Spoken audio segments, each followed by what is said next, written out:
Entrepreneurs Forum yesterday, and it was just a day for young people to connect, accelerate, and grow their businesses. And I learned so much from attracting the right finances to, hey, you have to listen to me. Well, I'm listening to you. I'm just looking for this particular story in respect of the former vice president to raise immediately after yesterday. No, I'm interested in what you are skipping the process. Multitask. You know, this is what happens in most homes when the women feel like they're not being listened to. Don't feel that way. It just takes 1 minute to listen to me. Honey, I'm sorry. 1 minute. All I'm asking for is 1 minute.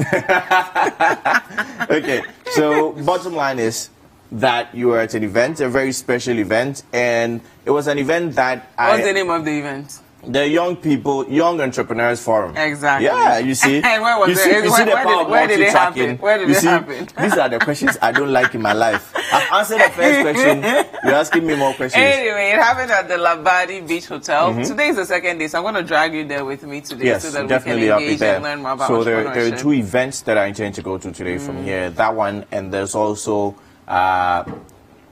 Youth Summit Week of a sort. Oh, yeah, you interviewed Tom Chris yesterday. Tom Chris yesterday on that British Council, right? Or Kempinski? Yeah. No, British Council. The first 2 days will be at British Council, and the next day will be at Kempinski. Okay, that's good. I mean, at least a lot of us are doing a lot of things in relation to the entrepreneurs, right? Yeah. It's important. I mean, they're the future, so it's important for us to encourage them so that maybe, hopefully, the burden on the government will decrease. I think that the simple policy of people below the age of 35 having certain tax reliefs has actually driven many young people into business. Yeah. And I'm really happy with such an initiative. Yeah. And NEIP was also there yesterday announcing their $100 million commitment to young entrepreneurs. I think they are going to release the first series of funds sometime next week, and then they will look for applicants again to support their businesses. So I'm happy that GIPT is supporting them, Ministry of Trade, Ministry of Business Development, right? Yeah. And I think this is the best time to be an entrepreneur in Ghana. But good morning. It's a Thursday morning. This is Breakfast Daily on City TV. Thank you so much for spending your morning with us. I am Jifa Ekia Ametam. And I'm Isaac Wilberforce Mensah. Remember to join us with the hashtag Breakfast Daily. Yes, and the WhatsApp line is 0550-585-832. Now, something really terrible happened yesterday. I saw a picture of a young man with scars, like really visible bruises on his back. That one. And I heard it was caused by policemen. What is going on? It's become very terrible. You know, the police seem to be getting a bit. You know, it's difficult to understand how they are getting such bad media publicity, or in fact, such huge backlash from Ghanaians in general. Yet, they still continue to do things like this. I mean, let's not overgeneralize with the police force or the security agencies, because in respect of this particular incident, it was a BNI operative who decided to help the young man's father, took the young man's father to the police station, and the DSP, the district police commander actually said, yes, we beat your child. Like, what? Yes, like, yes. And they said something like, oh, just put shea butter on the child. Yes, there's a shea butter in the northern region. Just put the shea butter on it to go. Just because two kids were fighting. And then he told them to stop. They didn't listen. So let's teach him a lesson. You're an adult. He's a kid. So in the heat of two kids fighting, a whole DSP decides, you know what, let me intervene. And you're just 14 years old. You know what, let's take a quick look at that video, and we shall be coming back. But before we even go to that video, it's important to note that we are still remembering the former vice president of the Republic. I was going to ask why you have on a black tie. Yes, and I was going to ask why you have on a red dress. Well, anyway, so it's really, really sad what's happened. It's such a huge loss to the country. And we have seen earlier, before even the show started, you know, commencement of the funeral. So tomorrow, the the former vice president of this republic. Yes, but tomorrow he will be going home, more or less. So it's sad. Yeah. It's really sad. So many things we remember about this man. He was a perfect gentleman. Yes. Beyond anything and else. He did love young people, because in his church, Calvary Methodist, what he would do is that when the youth are organizing an event, there was one particular event that he was having a birthday party at his house. He left his house in the middle of the birthday party because he had been invited to this youth event, and he came to talk to. It was so sweet. I mean, if you need a definition of a man of service, I can't find anyone better than it was so sweet. His Excellency Pakwesi Amissah. So I think we have a short feed of what's going on that we want to share with you guys.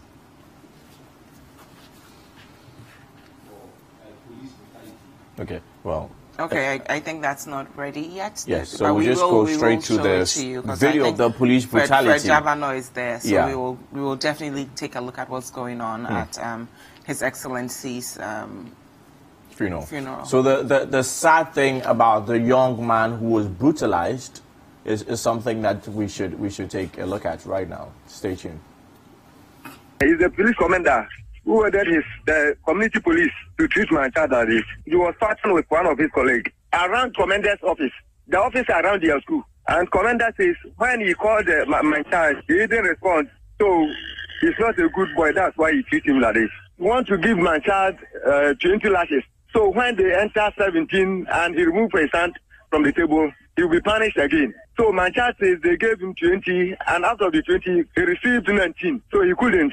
So they start afresh and ended 17. And the commander informed me that he was present because my child is not good at all. When he says, stop fighting, they didn't mind him. That's why he must treat him like this. They are having a lot there. If a child do these things, you have to treat him. You have to give the person 7 canes. And nowadays, they have extended it 11 canes. That's why he must treat my child like this. And secondly, you inform us that if it was the nothing, they must have using the share better to pass through his womb. We have sent him to the hospital yesterday, but now I'm the way going to his place. He couldn't even sleep. Okay, that's a really, really sad incident. So you see 2 young boys fighting, and then you decide, you know what, stop fighting. I'm not going to stop fighting. Or maybe, for instance, I feel strongly that maybe the boy did not even hear him. And in a state of rage, maybe he did not hear him, or in a state of rage, it did not register. I mean, there are things that we call, even for issues of murder, there are excuses under temporal insanity or temporary insanity. So, you know, when a person is in a state of rage, even the law allows certain, you know, sensible remedies or sensible excuses. So, not to appreciate the whole situation, and then because you said stop, the child decided not to stop. Maybe it wasn't even a decision not to stop. He was unable to decide based on the state at which he was in, or the state in which he was in. So then, stop, he does not stop. Then, your first point of call is to give him 20 lashes. So it's not even just stand there, let him give you 20 lashes. According to the report, he had policemen hold his hands and legs. You understand? And he was... Some reports say the policeman held his hands and legs. Another report is saying that he was made to hold a table. Irrespective of what he was made to hold or who was holding who, bottom line is that your first line of punishment is for you trained in securities. Yeah. You have been in the security service for how long? You have been trained, you're always doing exercises and push-ups and whatnot. So this is not even like a regular teacher caning a child. This is somebody who is fighting armed robbers caning a child. Yeah. You understand? With all his muscles and everything. So then he orders for the boy to be caned 20 times. And the 20 times, if you flinch, or if you move your hand from the table, we start again. So this 14-year-old boy is able to take about 17 lashes. Yeah. And then you decide, hey, you have removed your hand. I think it was fun for him. It was fun for him. The sadism involved in this. Well, yes, the IGP has called for his interdiction. He should do jail time because, again, these guys, these policemen are supposed to protect the most vulnerable of our society. Women and children, right? And I'm not saying any man deserves this. Men don't deserve this. No human being deserves to be treated like that. And he's a kid. Yeah. I don't care what he did. At that age, children are stubborn. There's no way to justify it that you said this and that. I mean, you can say time out. When we were younger, they would just have you do this adanko or, punishment, kneel down on the floor, raise your hand. No one had to be afraid of a policeman lashing. Even teachers don't do that. So I think it's wrong. And it says a lot because we hear about these cases, but they are not. I don't think that they are outliers. Yes, right? You see, that's the point I want to get to. That the IGP needs to be aware that his outfit is doing this. This is not a case in isolation. This is something that the police are doing. The fact that this incident got media attention does not mean that out of the tens of thousands of police people in the country, this is the only such situation. Please, and we need to have a full... It's shameful. We need to properly punish all these people from the policeman, from Midland to this guy, so that it serves as an example to all other policemen to not do that. And it's sad that we have to do that, because as a man first, as a human being, you should feel some sort of empathy for another human being. I mean, that's the whole essence of our humanity, to empathize with one another.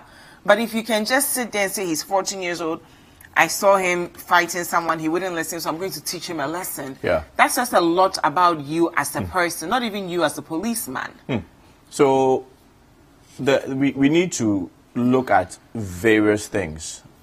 The policemen are there for peace and all those things, to prevent crime. Separating these people, you could have just dragged them apart and then they would have stopped fighting.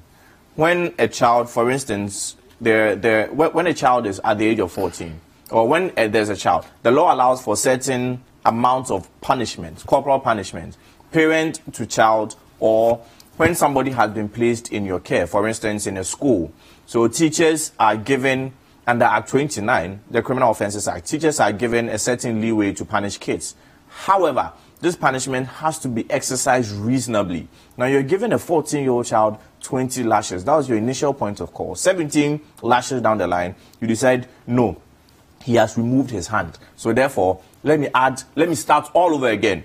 Then you give the child 19 more lashes. 19 more lashes. I think it has moved from correcting a child to criminality. Yeah. And it's good that the IGP has called for his interdiction. And I think it's very, very important that all policemen everywhere watching this, initially, maybe policemen in higher authority, those officers, as we call them, they're untouchable. Yes, they may feel like these things going on do not really affect them, because it was a corporal, I think, in the bank, the Midland Savings incident. It was a corporal. So maybe every single police officer, from IGP to recruit, they need to realize that the laws affect each and every single one of us. There's the rule of law. There's nobody above the law. There's supremacy of the law. That even the president, in spite of his immunities given to him under Article 57, the president is still under the law. There are instances where the president can even be dragged to court. Wow. So let's just be really careful about these things. And as we are talking about, as we are condemning the actions of the policeman, we should also thank the district BNI officer who stepped in and did the right thing. Because sometimes it's not just the person who did the wrong thing, it's the people who could have done the right thing but refused to do it, right? And which brings me back to the man in pink at the Midland incident. He could have stepped in and stopped it, but he didn't. Yes. Right? So I really want to thank the district BNI officer for doing the right thing, and I hope more of us will be inspired to do the right thing when we are called upon to help someone. Yes. So the bystander effect, and also in sociology we call it the social loafing theory. Everyone feels another person will do it, so the job never gets done. Exactly. Anyway, so that's it for the little child. We will have to take your comments on same. I'm sure you've heard the story. You heard the report from the father who actually brought this out into life for all of us to be aware of it. Now, there's also another incident around Mensa Guinea, not too far from here. Not too far from here. I was watching City TV last night. CNR? Yes, City Newsroom, and I saw a report of a young man. he looked like he's in his early 20s, and he was talking where he lived. He lived in a vehicle, an abandoned vehicle. Like, that is his home. That is his house. You look inside the vehicle, you find 1 or 2 or 3 things. That's where he sleeps. Morning he wakes up there and he's looking for work. And evening time, of course, you come back to sleep at that same spot. In the vehicle. In the vehicle. You know, we need to tackle these things at a certain point in time. We shouldn't just look at them. We shouldn't just see reports like this and then we move on and, life is okay. What are the city authorities doing about it? Are they even paying attention to these things going on? We'll just play the report right now so that Ghanaians and viewers, of course, would know exactly what we're talking about. These are really serious incidents that need to be given the right attention. Dorothy Osei, a junior high school graduate, and her 18-month-old son have resided here for the past 6 months. This car junkyard called Mensa Guinea, situated right behind the Accra Central District Court, is effectively home to over 120 other people. The experience been living here is very bad. For me, it's very, very bad. We don't have water. We fetch water at the borehole down the sea. So it's very bad. Dorothy elaborates further on how the conditions of living is here. The borehole, water from a rock comes down, we fetch. That's where we fetch water. Okay. For the ladies, we bath like 4 o'clock. 4. And in the evening, like 9 to 10. Where in particular? Where? Where you can hide behind the car or something like that. What happens when it rains? Because I can see you have cloths all over there. It's because of the rain is stepping in the car. That's why we have put it on the rubbers and so for it not to come inside the car. Nana Kwame is a driver and a deferred level 300 University of Cape Coast distance education student who is a neighbor to Dorothy. He explains how he ended up here. I live here, and at the same time, I'm a driver, so I go spare anytime I get spare car. For example, taxi, I'm a taxi driver with license. So show me, where do you live? Show me where in particular your apartment is. I live here. This is my house, and I live there, sleep there. There was a time somewhere, January this year, last year I was supposed to register, but I couldn't, lack of money, and my rent at Odoko Terazo Road 2 was expiring, and that I need somewhere I can live without paying rent and gather something small to move out. So I thought of 2 places, but rather realized that here is safer for me. According to him, the most valuable things most people who live here have, that's for the few who can even afford, is a mobile phone, which thieves in the area usually target. The area, which is also a dump yard for coconut sellers, is covered in filth, raising lots of concerns on the health threat it poses to residents aside the regular smoking of cigarettes and marijuana by squatters. With the filth, lack of security, drug abuse, and constant exposure to crime, one cannot but wonder what becomes of little Abna in the future, whose mother is the main drinking sport operator here at Mensa Guinea. For City News, Michael Obodu. Wow. The country is as good as its least citizen. That's how I feel right now. This is what's happening in our country right now. And until the city authorities decide to look down on the ground instead of looking up all the time, we may not get where we want to get to as human beings, because this is very serious. We have been doing a lot of Tramadol campaign and all this. Does it even get to these people?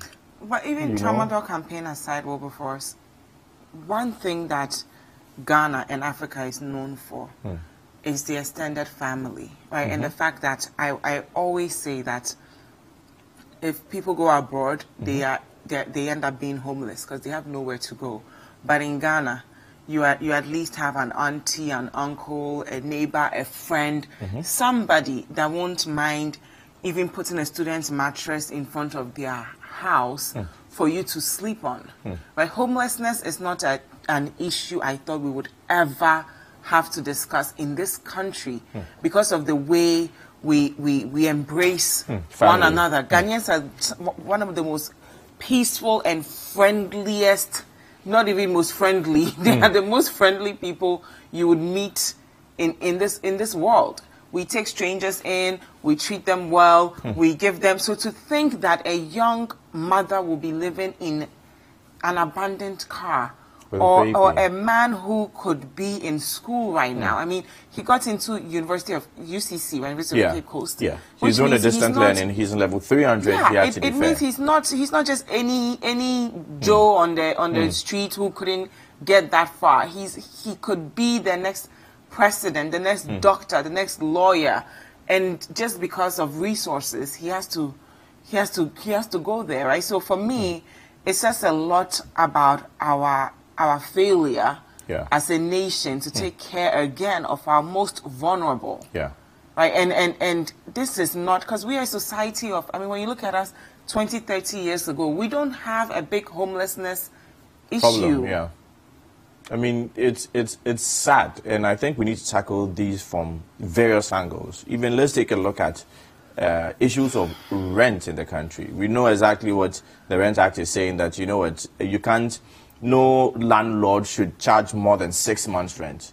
You understand? He feels rent is too expensive because the laws are not being enforced. Landlords are charging 2 years advance, 1 year advance, all those things. You're lucky if you get 1 year. You're lucky even if you get 1 year. You know, and they increase the rent as they see fit. So today you're paying 200 cedis. Next day the landlord can just wake up and decide pay 600. If you can't pay, someone else will pay, right? Without considering that most of the people in Accra are not natives of the city. I'm from the Volta region. You're from Takoradi or something. I'm from You're from wherever you are from. But we are here. We're here in Accra, right? So I think we need to, and maybe we can have some sort of subsidies for, just like we're saying, some people were championing free SHS, right? So if you don't make a certain level of income, I don't want to put another burden on the government, but housing is an issue. And it shouldn't, if people are homeless, they are vulnerable. Armed robbers can go to where he is. We're talking about open defecation all the time, but I what mean, resources do they have? The lady was asked, you know, where'd you bat? Anywhere. And it shouldn't. Anywhere. I mean, Whenever as a woman, I find behind the car. do you get me? Like women, you don't feel comfortable, and this is, they have a child. Well, they don't have. The woman has a child who can. I mean, she has a whole big future ahead of her. They speak so well. It's a problem. You see, you have to weigh certain things. You're realizing that, okay, so these people speak well. They seem like they've had a solid basic foundation in education. So what happened? How exactly is our educational system even transforming people to a greater level or greater heights? Or is the education just a formality? No, but Robert, that's what happens when you have education, yes, but you don't have enough opportunities for everybody. Right? So we all go to school, we all graduate, but if only 10% of us can actually get employment, what happens to the remaining 90% of us?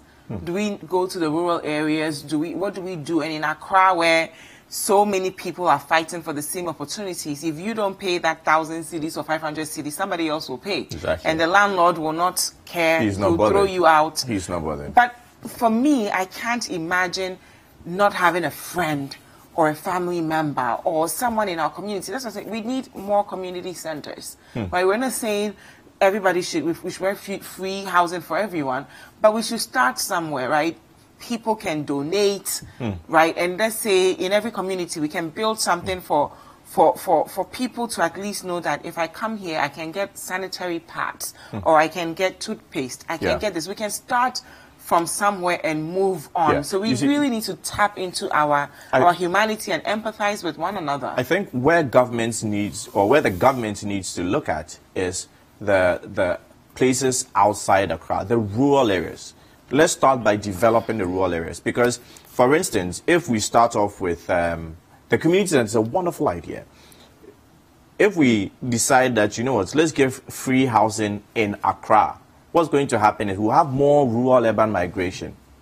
You understand? More people will move because they have heard from their relatives who came to Accra that when you come, you get a place to sleep. Okay. So more people will move from there. So with free housing and other human interventions for the less privileged, let us move it to the rural areas. Let us find a way to convince them to stay in the rural areas, whether it's going to be farming incentives or the likes, so that they would also contribute to the economy instead of being a burden on the economy. I agree. But the key step is to actually create an economic activity wherever they locate. Because if people don't have any economic activity going on, they will run back to Accra. That's why I'm suggesting a serious focus on agriculture. Agriculture should be the landmark of our economy. And it's shameful that in this day and age we import so much. I mean, we have the land, right? We have the resources, and we have the human capital. So I completely agree with you. We need to find a way to take people back to the rural areas. If I'm living in some village and my rent is just 20 cedis a month and I'm making 100 cedis a month, I'm comfortable. Right? If there were certain basic things in the rural areas, I'm quite certain that I would want to move there. Too. You know, it's not even about the rural people even being there. So peaceful. There's no pollution. Exactly. There's no traffic. So peaceful. So if we are able to develop the rural areas, I think Ghana would go very, very far. Then, you know, to develop at a faster rate. So there will be less people coming here for us to have all these social interventions for them. Then we are breaking down slums and breaking down all these things. If we're able to provide for them outside, they will be coming here. So then there'll be less problem with those who are already inside and find themselves in these areas. Because I doubt this young man was from a rural area and came here. It appears maybe, you know, he may have found himself there for one or two reasons. So the city authorities need to realize that these things are present. This is not an area in isolation. You know, Mensa Guinea is not an area in isolation. There are thousands of Mensa Guinea in Accra alone. Let us identify these places. Opposite, I'm reliably so informed that even opposite the Spintex Papaya, there's a similar... You're kidding. Yes, there's a similar settlement growing over there. And in Mensa Guinea, there are reportedly about 120 people. Wow. So over there too, let's just say roughly about 100 people living there. Let's just look at all these areas. I mean... Exactly. So it's very, very important. And I'm terrified, honestly, because anytime I hear stories about youth in Ghana, especially with the population growth, not only in Ghana but Africa, we're going to be the youngest growing continent soon, if not already. How are we positioning ourselves to conquer the global market? Right? Are we forever going to remain a developing continent? Right? And it starts with providing our youth the incentives. So I'm happy we have free SHS. I'm happy we have NEIP. I'm happy we're encouraging entrepreneurship. But we also need to know what's going on out there, the realities. People don't have food to eat. People don't have a place to lay their heads. And even if the government doesn't have the capacity, it will be nice for corporate people to say, as part of our CSR, we are building 10 homes for people. And it doesn't have to be any beautiful thing, just something that people can just go in and just let's be a bit more deliberate about helping each other rise up. Okay. Anyway, so keep your comments coming through with the hashtag Breakfast Daily, and of course the WhatsApp line is 0550-585-832. So stay tuned to Breakfast Daily. Up next is a news review. Interesting stories this morning.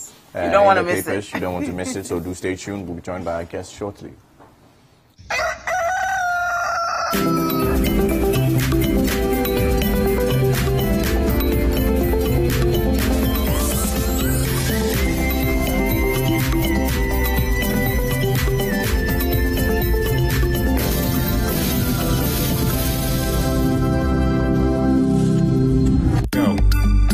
Spend 30 30 minutes every weekday, catching up with all the trending social media conversations of the day. If you tweet it, we'll read it. We might just even Skype you. Just, no matter your situation, you can rise to the top. Absolutely. You really and can. It's interesting that he wrote this article on the 17th of June, and on the 18th of June, yesterday, he actually scored 2 goals in the Belgium World Cup meet. 30 minutes is all it takes, so use the hashtag 30minutes on social media to catch our attention. Join the most interactive social media TV show weekdays at 5 p.m. only on City TV.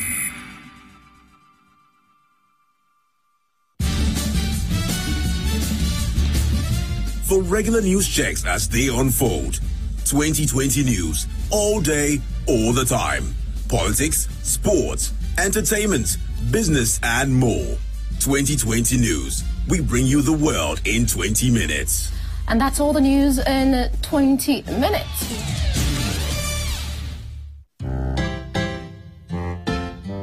The City FM Literacy Challenge is back. Are you a JHS student? Are you willing to contribute to change? What would you do if you were the president of Ghana? Do you want to win a whopping 10,000 Ghana cedis? If yes, then participate in the Literacy Challenge 2018. Level 1. The year is 2035. The law allows people below age 40 to contest the presidency. As a presidential candidate in a general election, in no less than 600 words, write your manifesto speech. Remember, letter must be in your own handwriting, must be endorsed by a parent or guardian. Add your full contact details and post to the Literacy Challenge, P.O. Box GP 14123 Accra Central, or drop it off at the front desk of City FM at the Braka behind the police station. Level 2, the top 50 students selected from all over Ghana shall take a written general knowledge quiz. And finally, level 3, the top 10 students shall compete in the classic quiz competition to win the ultimate prize of 10,000 Ghana cedis. The Literacy Challenge is powered by 97.3 City FM and sponsored by Data Bank Edifund and MoneyGram with support from City TV. Closing date for entries is Friday, 10th August 2018. Call 0205-973-973 for more inquiries. Terms and conditions apply. Every Thursday night on City TV, you're welcome to join women from different backgrounds and opinions as they weigh in on your relationship issues. Watch Sister Sister as the ladies get real with issues about love, marriage, betrayal, sex, dating, trust, finances, and more. Join Jessica and her sisters for City TV's all-women talk show, Sister Sister, every Thursday at 7 p.m. Also, live on 97.3 City FM. Jealousy go shame against the bad boy. Jealousy go shame. Whoa. What's up, guys? Your boy Kitty, and right now you are watching Breakfast Daily. Oh, Lord of mercy. Let's go.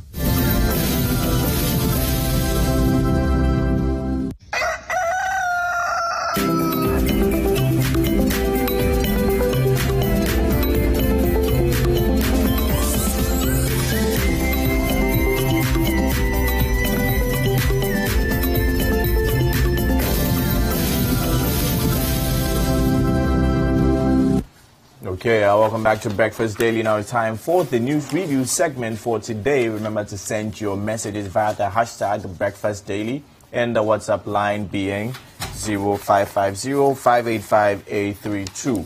Now, of course, we're reading your messages shortly. And before we introduce our guest for today, let's take a look at some of the stories making headlines. Starting with the Daily Graphic. Government must target those in need of free SHS. This is coming from Kwesi Adai Odike. And Mr. Arthur goes home tomorrow. Full stories on page 16 this morning. Rest in peace, Your Excellency, former President Kwesi Mr. Arthur. President justifies double intake of free SHS or in free SHS. In SHS, sorry. President Nana Addo Dankwa Akufo-Addo has this to say. The full story is on page 3 this morning of the Daily Graphic. Now on to the Ghanaian Times. No salaries for workers if payroll warrants exceed particular month. That story is on page 17, and there's a picture here of Mr. Ofosuhene, who is the Controller and Accountant General. Former Vice President, His Excellency Kwesi Mr. Arthur, to go home tomorrow. That story is on page 15. And Parliament approves $1.3 billion for Cocoa Board for purchase of cocoa beans. That story is also on page 4. Okay, now going straight to the Chronicle. The Chronicle says Ofori attack causes stir in government. Education Ministry says his free SHS comment is not the position of cabinet. So we'll take a look at that story also shortly. ADB threatens to publish names of customers who owe 600 million cedis. Haruna Okey's Jean Mensah's appointment. Interesting story. And finally, Okada riders attack police for enforcing the law. That's what we have this morning on the front page of the Chronicle. Now on to the Daily Heritage. MTN Foundation builds maternity block for Tema General Hospital. That story is on page 2. And I think that's actually the main story on the Daily Heritage today. Okay. And then Business and Financial Times. Maize production under threat. Farmers in Sisala East and West districts denied of input fertilizer. And also fertilizer locked in warehouse. The full story of this maize issue is on page 2 of the Business and Financial Times. Also, Syntax may cure revenue shortfall. And finally, Parliament approves 70 million loan for Tamale Airport. So get that and more in the Business and Financial Times this morning. Okay, in the new Crusading Guide, Akufo-Addo defends SHS multi-track system. So the president is defending the multi-track system. Story is on pages 3 and 10. NDC will not work with Jean Mensah. That's coming from Adekoka. Okay. Those are the stories.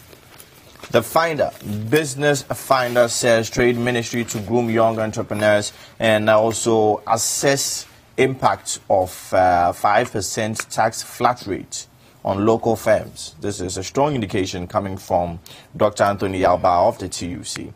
Accept foreigners in retail trade, Nigerians plead. The full story is on page 2. Interesting read. Very, very interesting issues developing there from.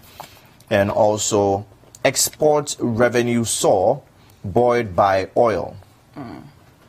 Interesting. And in the Today newspaper, bank with GN Bank and support Ghana's development. That is coming from Indum, and that story is on page 3. And Cobra under siege as Galamseyers are at it again. Story is also on page 3. Okay, so we'll introduce our guest for today. Before we do that, remember to join us with the hashtag Breakfast Daily. We have seen a few of your messages. We shall read them shortly. Hashtag is Breakfast Daily, and also the WhatsApp line is 0550-585-832. 0550-585-832. Okay, we have been joined this morning by Honorable Emmanuel Ejiako. Honorable Emmanuel Ejiako is the Member of Parliament for Ayawaso West, Wogon. Good morning and welcome to Breakfast Daily. Thank you. Thank you for having me. Good morning to the two of you. How are you? Very well. Very well. Thank you for asking. We've also been joined by Honorable Rashid Pelpo. He is the Member of Parliament for West Central. Good morning and welcome to Breakfast Daily. Good morning. And good morning to our viewers too. Especially to members of West Central. I hope they are watching. I'm sure they are watching. We are everywhere. Yeah, and I hope they've signed up for your ex-criminal. Former Association of Former Armed Robbers. Yeah, but it was reported in such a way that it didn't go down well. Oh, okay. Yeah. Sorry. I didn't say. I'm just asking armed robbers to come and sign on as former armed robbers. I said if they give up the job, if they give up being armed robbers, because they were not intended to be armed robbers. And I said when their parents gave birth to them, they didn't intend that my son will be an armed robber or daughter. They want them to be something. Yeah. So I said if they give up and they decide to form an association, and we know they are former armed robbers, we will set them up so that at least they will clear from the job. And I also call on other MPs to do the same. You know, encourage them to come out of the armed robbery, and then we give them something to do.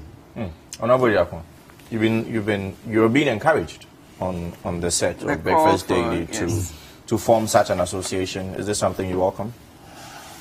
Oh, it's a little it's a little off the normal, but frankly, I would rather say ex-convicts. You know, I think that the challenge. You want them to be convicted before. Get them out.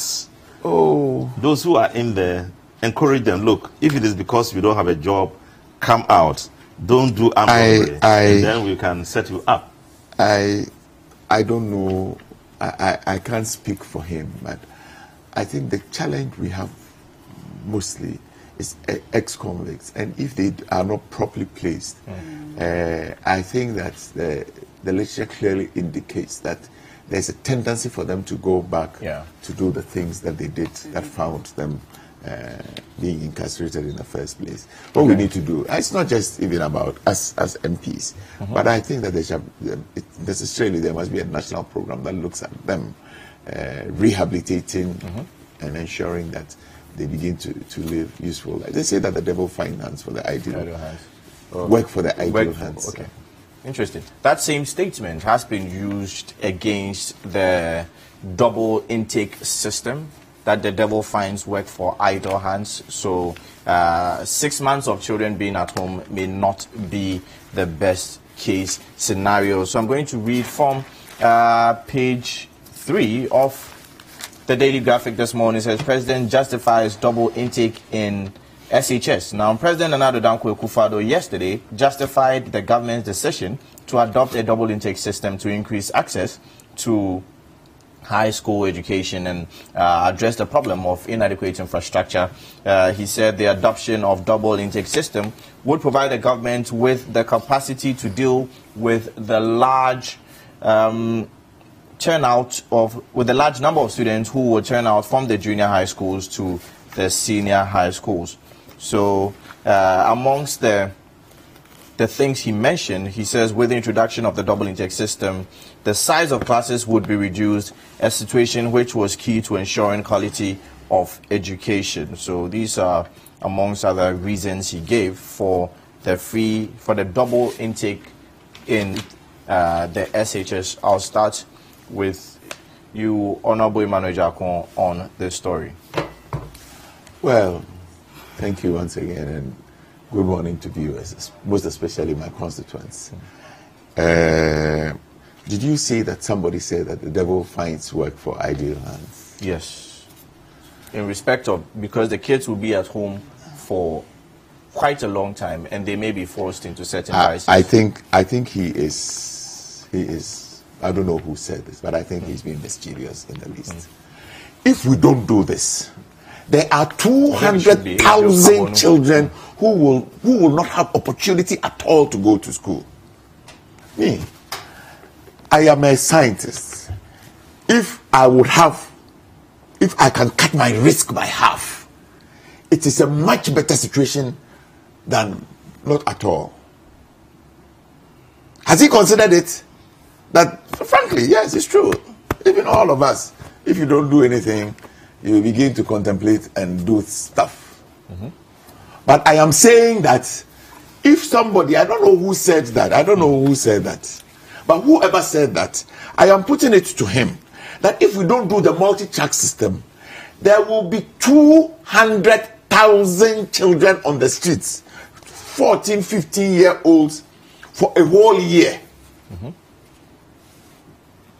If you do a risk-benefit ratio, I would rather have children at home for 6 months than to have.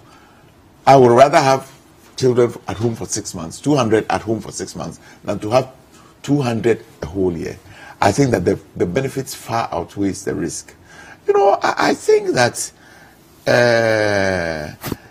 Okay, so it's is Dr. Yale Perry. He is a senior research fellow at the University of Education. So Dr. Daniel Yale Perry, he's a senior. So this is my answer to him. I asked Dr. Yale Perry, what happens to the 200,000 children who will not find 14 and 15-year-olds who for the rest of their lives are terminated because there are no places for them. Well, Honorable, if I may humbly just interject, there's a report here on City Newsroom that says GES and WAEC to be summoned over poor WASSCE results. And the report says that almost 200,000 students currently may not even gain access to tertiary institution because they didn't do well in their exams. I agree. So if we are bringing all these students in through the double track system, what's the future ahead? So you're going to school, but you can't even get into a university. What is first and foremost, let's establish very clearly that it is not everybody who will have opportunity to go to the university. In fact, this week I was reading an article in the Newsweek. I'll find it and bring it to you. It talked about miseducation in America. In America, people are now beginning to question, is it very necessary for everybody to attend college? Okay. But those are theoretical positions. They are hypotheses. Let's go back and determine over the last 10 years, by way of percentages, not by way of absolute figures, I don't believe that the people who finish SS and can't go to university because of one thing or another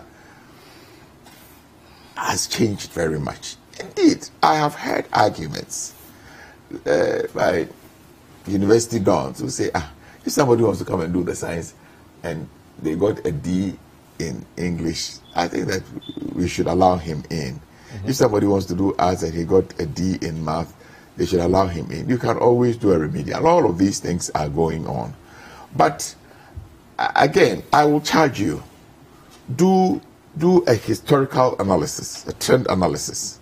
You would find out that there might have been a little bump, but this exam result is not extraordinarily out of the ordinary. Okay. For me, we still need to improve. Even if you won't go to the university, once you have had secondary school education, that is my carefully considered opinion. Even if you are not able to go to the university, once you have had opportunity to do secondary school, it is better than nothing. It is better than GHS. And what would the students be doing at home? Because sometimes both parents go to work. So school is actually a way for them to know that, okay, my kids are here, they're safe. After work, which children? The GHS children? The GHS students and the SSS specifically. If you're saying the double track and you are home for a long period of time. For 6 months. What would they be doing? How many months are they home now? 2 months? No, it's not. It's not. Calculate it well. You mean cumulatively? Cumulatively. No, but at least there are blocks. Yeah, so you know that in the same way, there are also blocks. You go for 81. You go, if I'm one of them, you go for 41 days and come back and go for 41 days. You go for 41 days. So it is not a 6 month stretch. They are just like you go and come back. Cumulatively, it is 6 months. 6 months, yes. But I'm saying that in the old system, cumulatively, I think it is almost 5 months. So it is not very different. You ask, what will the parents do? I go back to my original position. What will the parents do with 200, if we have the single track we are doing now, what will the parents do with the 200,000 who don't go to school at all?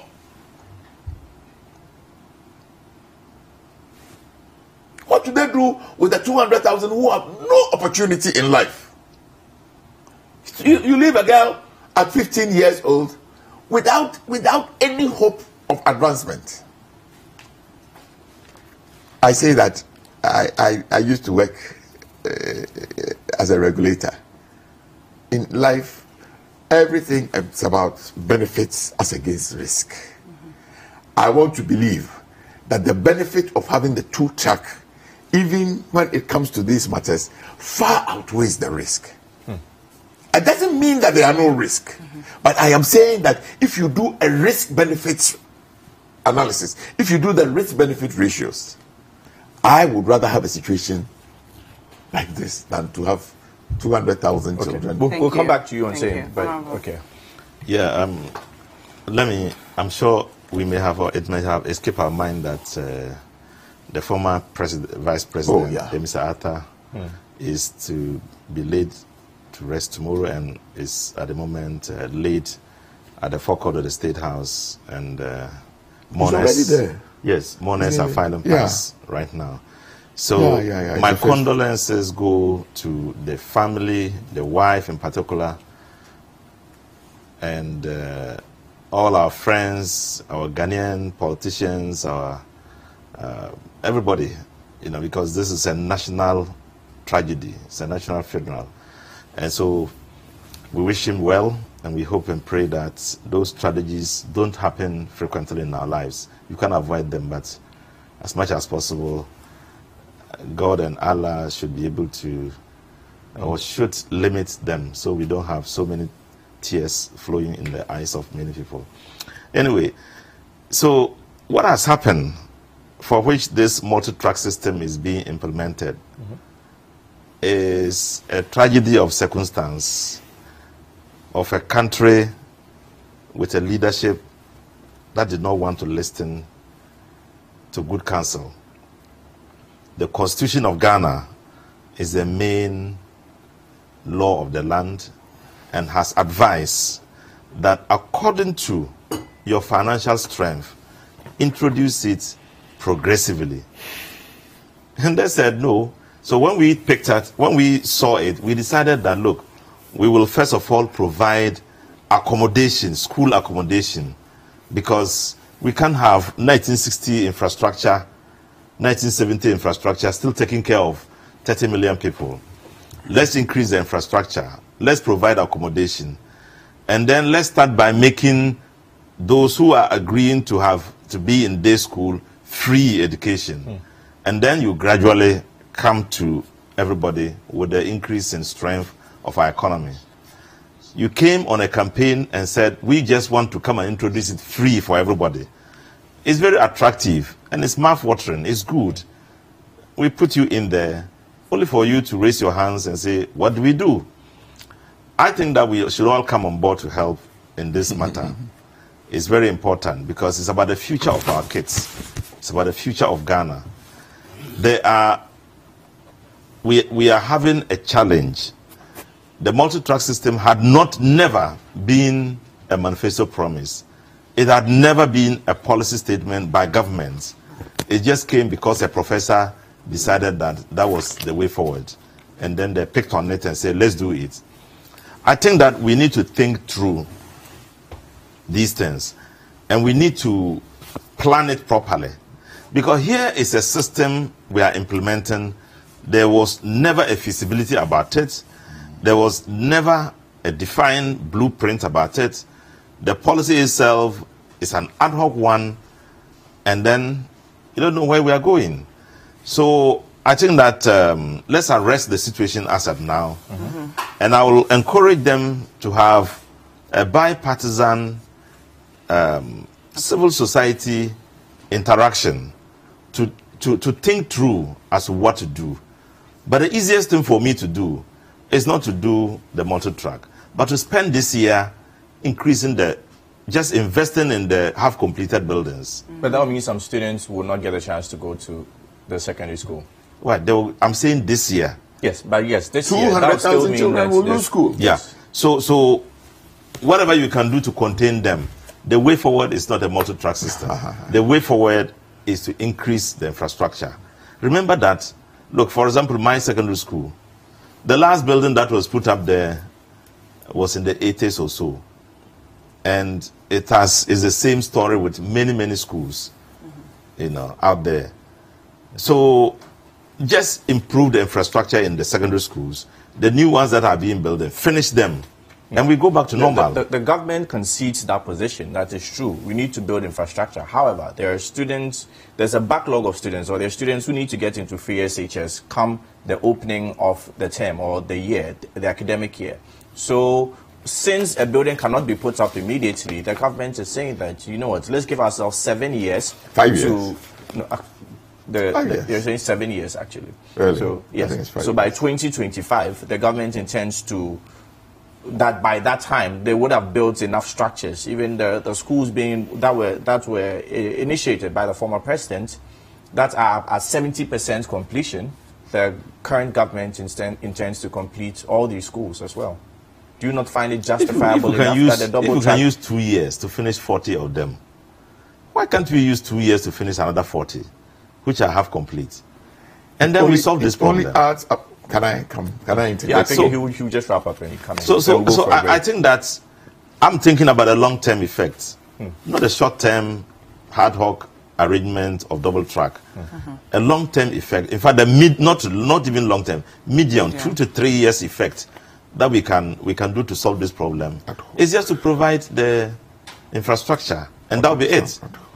Okay. So this is also a lesson to all people, those of us politicians who are fond of making promises, and also to civil society and to the many Ghanaians, everyday Ghanaians, that when promises are made, don't just take it in. Question, what are your plans? How much money would it cost? How will you attract the money? How are you going to find the money to do it? We have been seeing it in the US. Before a presidential candidate comes to make a promise, he's done a lot of study, and he can stand on his feet and quote figures and tell you exactly what they will do. Before Honorable Ejako comes in, do you then feel justified by the finance minister's statement, which seems to imply clearly that, you know what, maybe we should allow free SHS for those who can't afford to pay? The finance minister was being realistic about it. In fact, he's not the only one. Kufuor, Dr. Addo-Kufuor, before we even started the year, the new administration, he came on air and was captured on a video which was passed around. And he said that, look, don't plunge into this thing now. Let's wait until after a year. It will be possible for us to look at the whole dimension of the problem and see how it can be implemented. We should explain to the people of Ghana, this is what we are doing. And then people didn't want what else, took over and won the day. So, and now we are all in trouble. Your kids, my kids, they are all in trouble. Okay. Yes. So, Honorable, before because the trouble is that you don't have enough accommodation, you don't have enough furniture, you don't have enough textbooks, you don't have enough money to give to students to feed, and then feeding grants delay. So much is happening. It's not just the accommodation, so much more.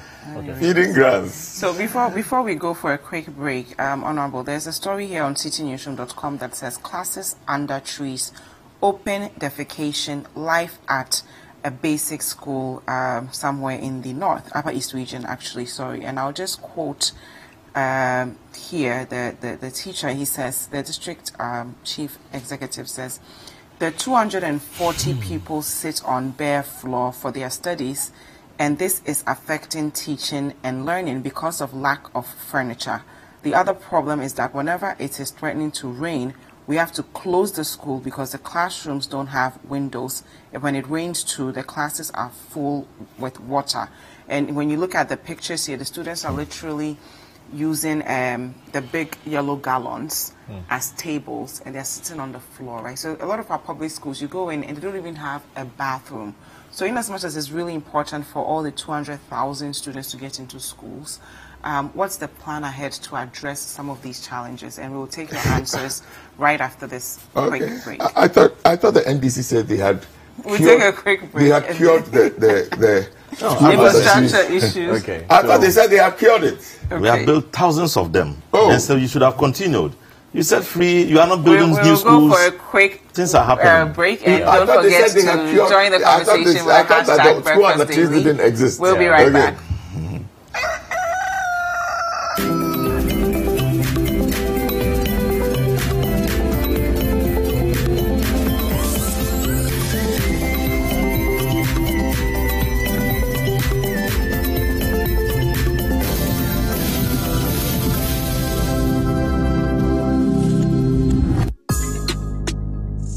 Thursday night on City TV. You're welcome to join women from different backgrounds and opinions as they weigh in on your relationship issues. Watch Sister Sister as the ladies get real with issues about love, marriage, betrayal, sex, dating, trust, finances, and more. Join Jessica and her sisters for City TV's all-women talk show, Sister Sister, every Thursday at 7 p.m. Also, live on 97.3 City FM.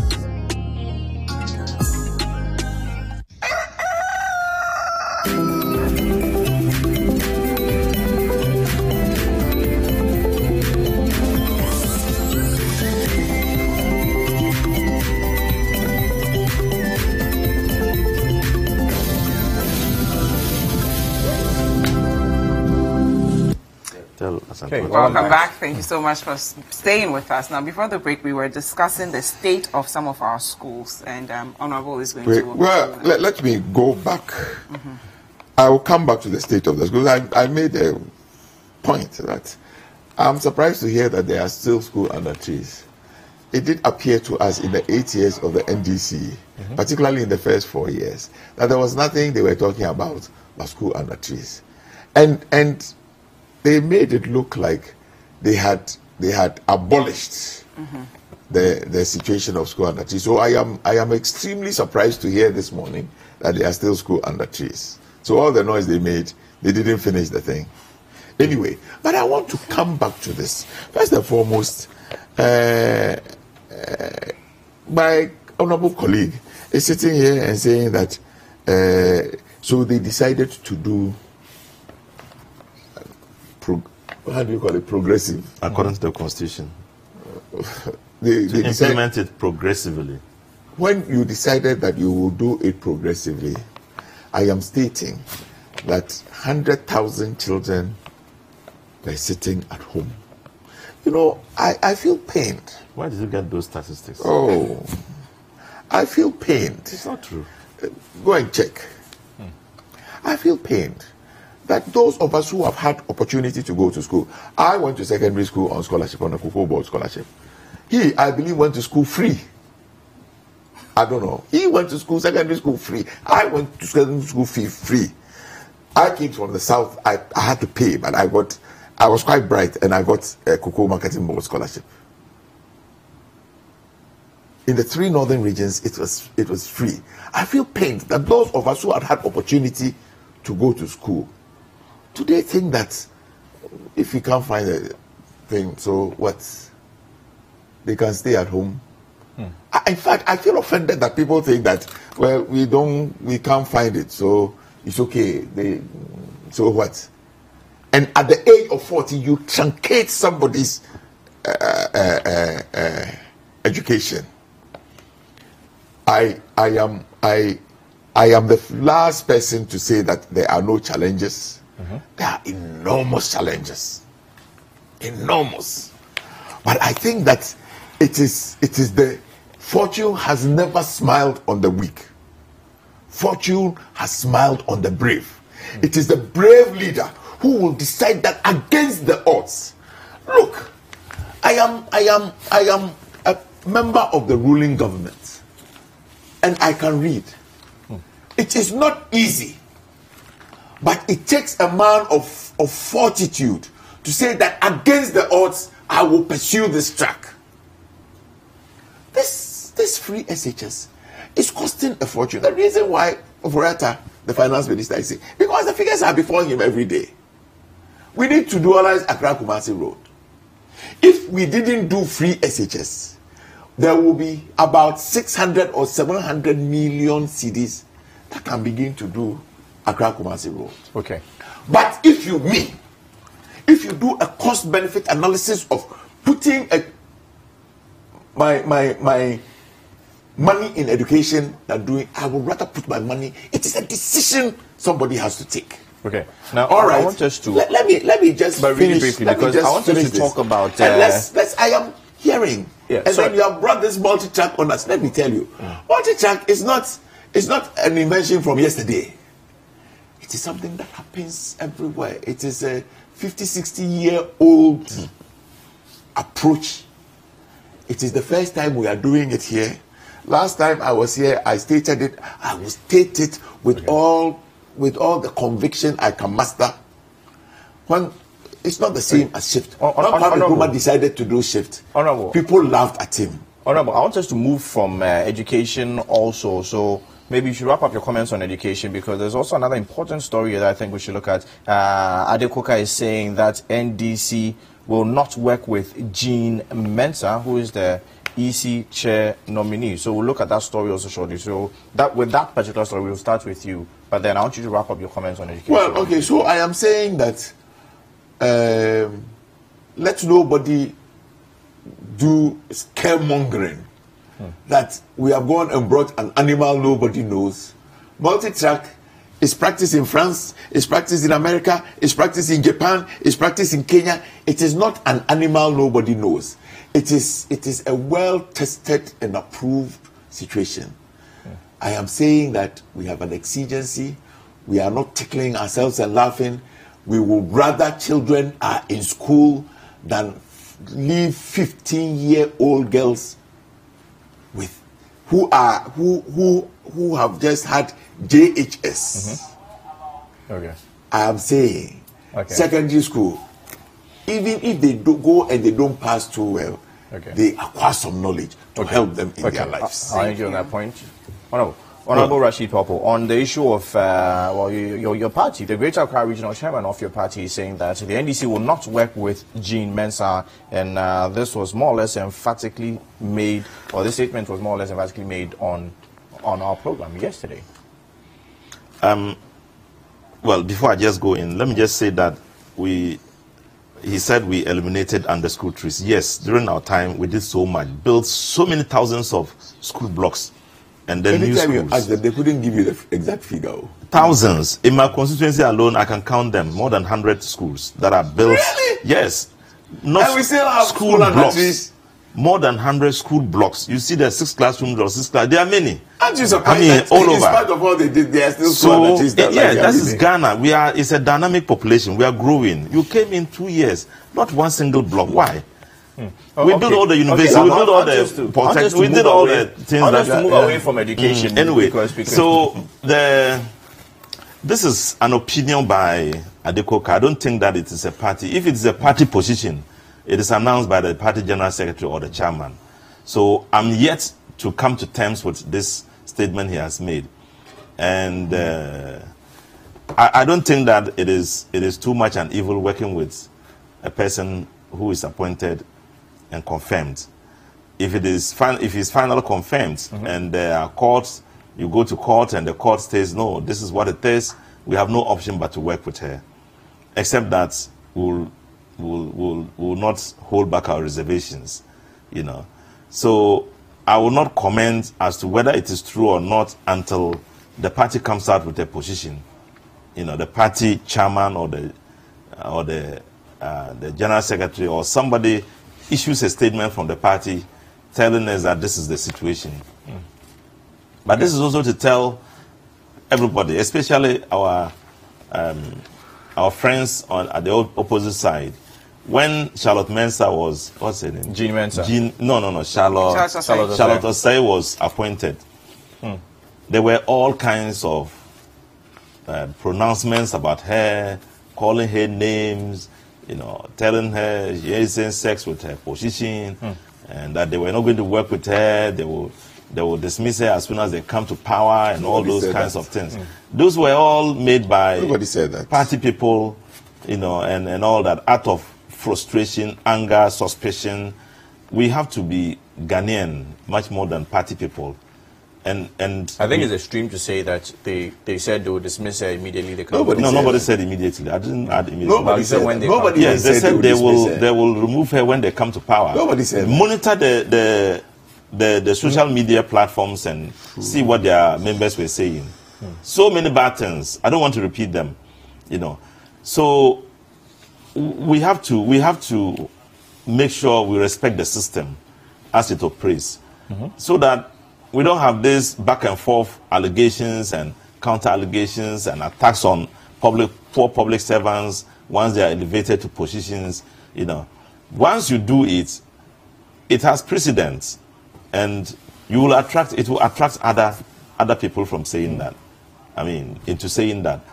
But the situation is not just about Jean Mensa. It appears some members are coming to terms with, some members of the NDC are coming to terms with the nomination of Jean Mensa. For instance, Honorable Haruna Iddrisu seems to be, he has overtly okayed the nomination of Jean Mensa. You know, what I just meant, the position I just took, if we were listening, I said that if it is legally done, there's no reason why we can't work. Didn't I say that? And I said that if because of that we have a Supreme Court case on the case of the nomination. It was supposed to be it was supposed to have a writ that will stop the president from appointing one. They've filed an injunction. But the injunction has not been granted. Yeah, if the Supreme Court comes out to say anything, and the issue is that, look, we are going with Jean Mensa, the appointment of the president stands, I don't see any reason why we can't work with her. That's what I said. Okay. And the issue is not just about Jean Mensa. It's about the whole process of bringing into being an appointed person, you know, without due consultation, and which was advocated by the president when he was an opposition leader. And when Charlotte Osei was appointed, he came out ranting. He complained so much and said that, look, there was a need for us to have a wider consultation with civil society, with political parties, and before such an appointment was done. Some television station brought him back again, you know, recap what he was saying, and then brought his picture saying those kinds of things. And he repeated what he thought was wrong, you know. So that's why it has to attract such attention. What are you hiding? By consulting, you enhance your position, you beautify it, you add quality to your appointments. To circumvent the process, even though you are not bound by the Constitution to do consultation, because of the sensitive nature of the position, it is necessary to do that. And once you brought it up and people are endorsing it, you go back to do the same thing that you condemned. You know, so that's another reason why I think that there's something wrong. Okay. Other than that, the person that has been appointed, I think that she has a certain quality in her that we can explore. You know, people are talking about his political leanings, and for which reason they thought that she shouldn't have been the one appointed. And I said that it should have been the reason why the president should have done consultation. Because if people don't understand and you consult and then they raise the issues, you explain them. At least people are confident that, look, the things we were thinking about, they have been explained. It is not that she was this.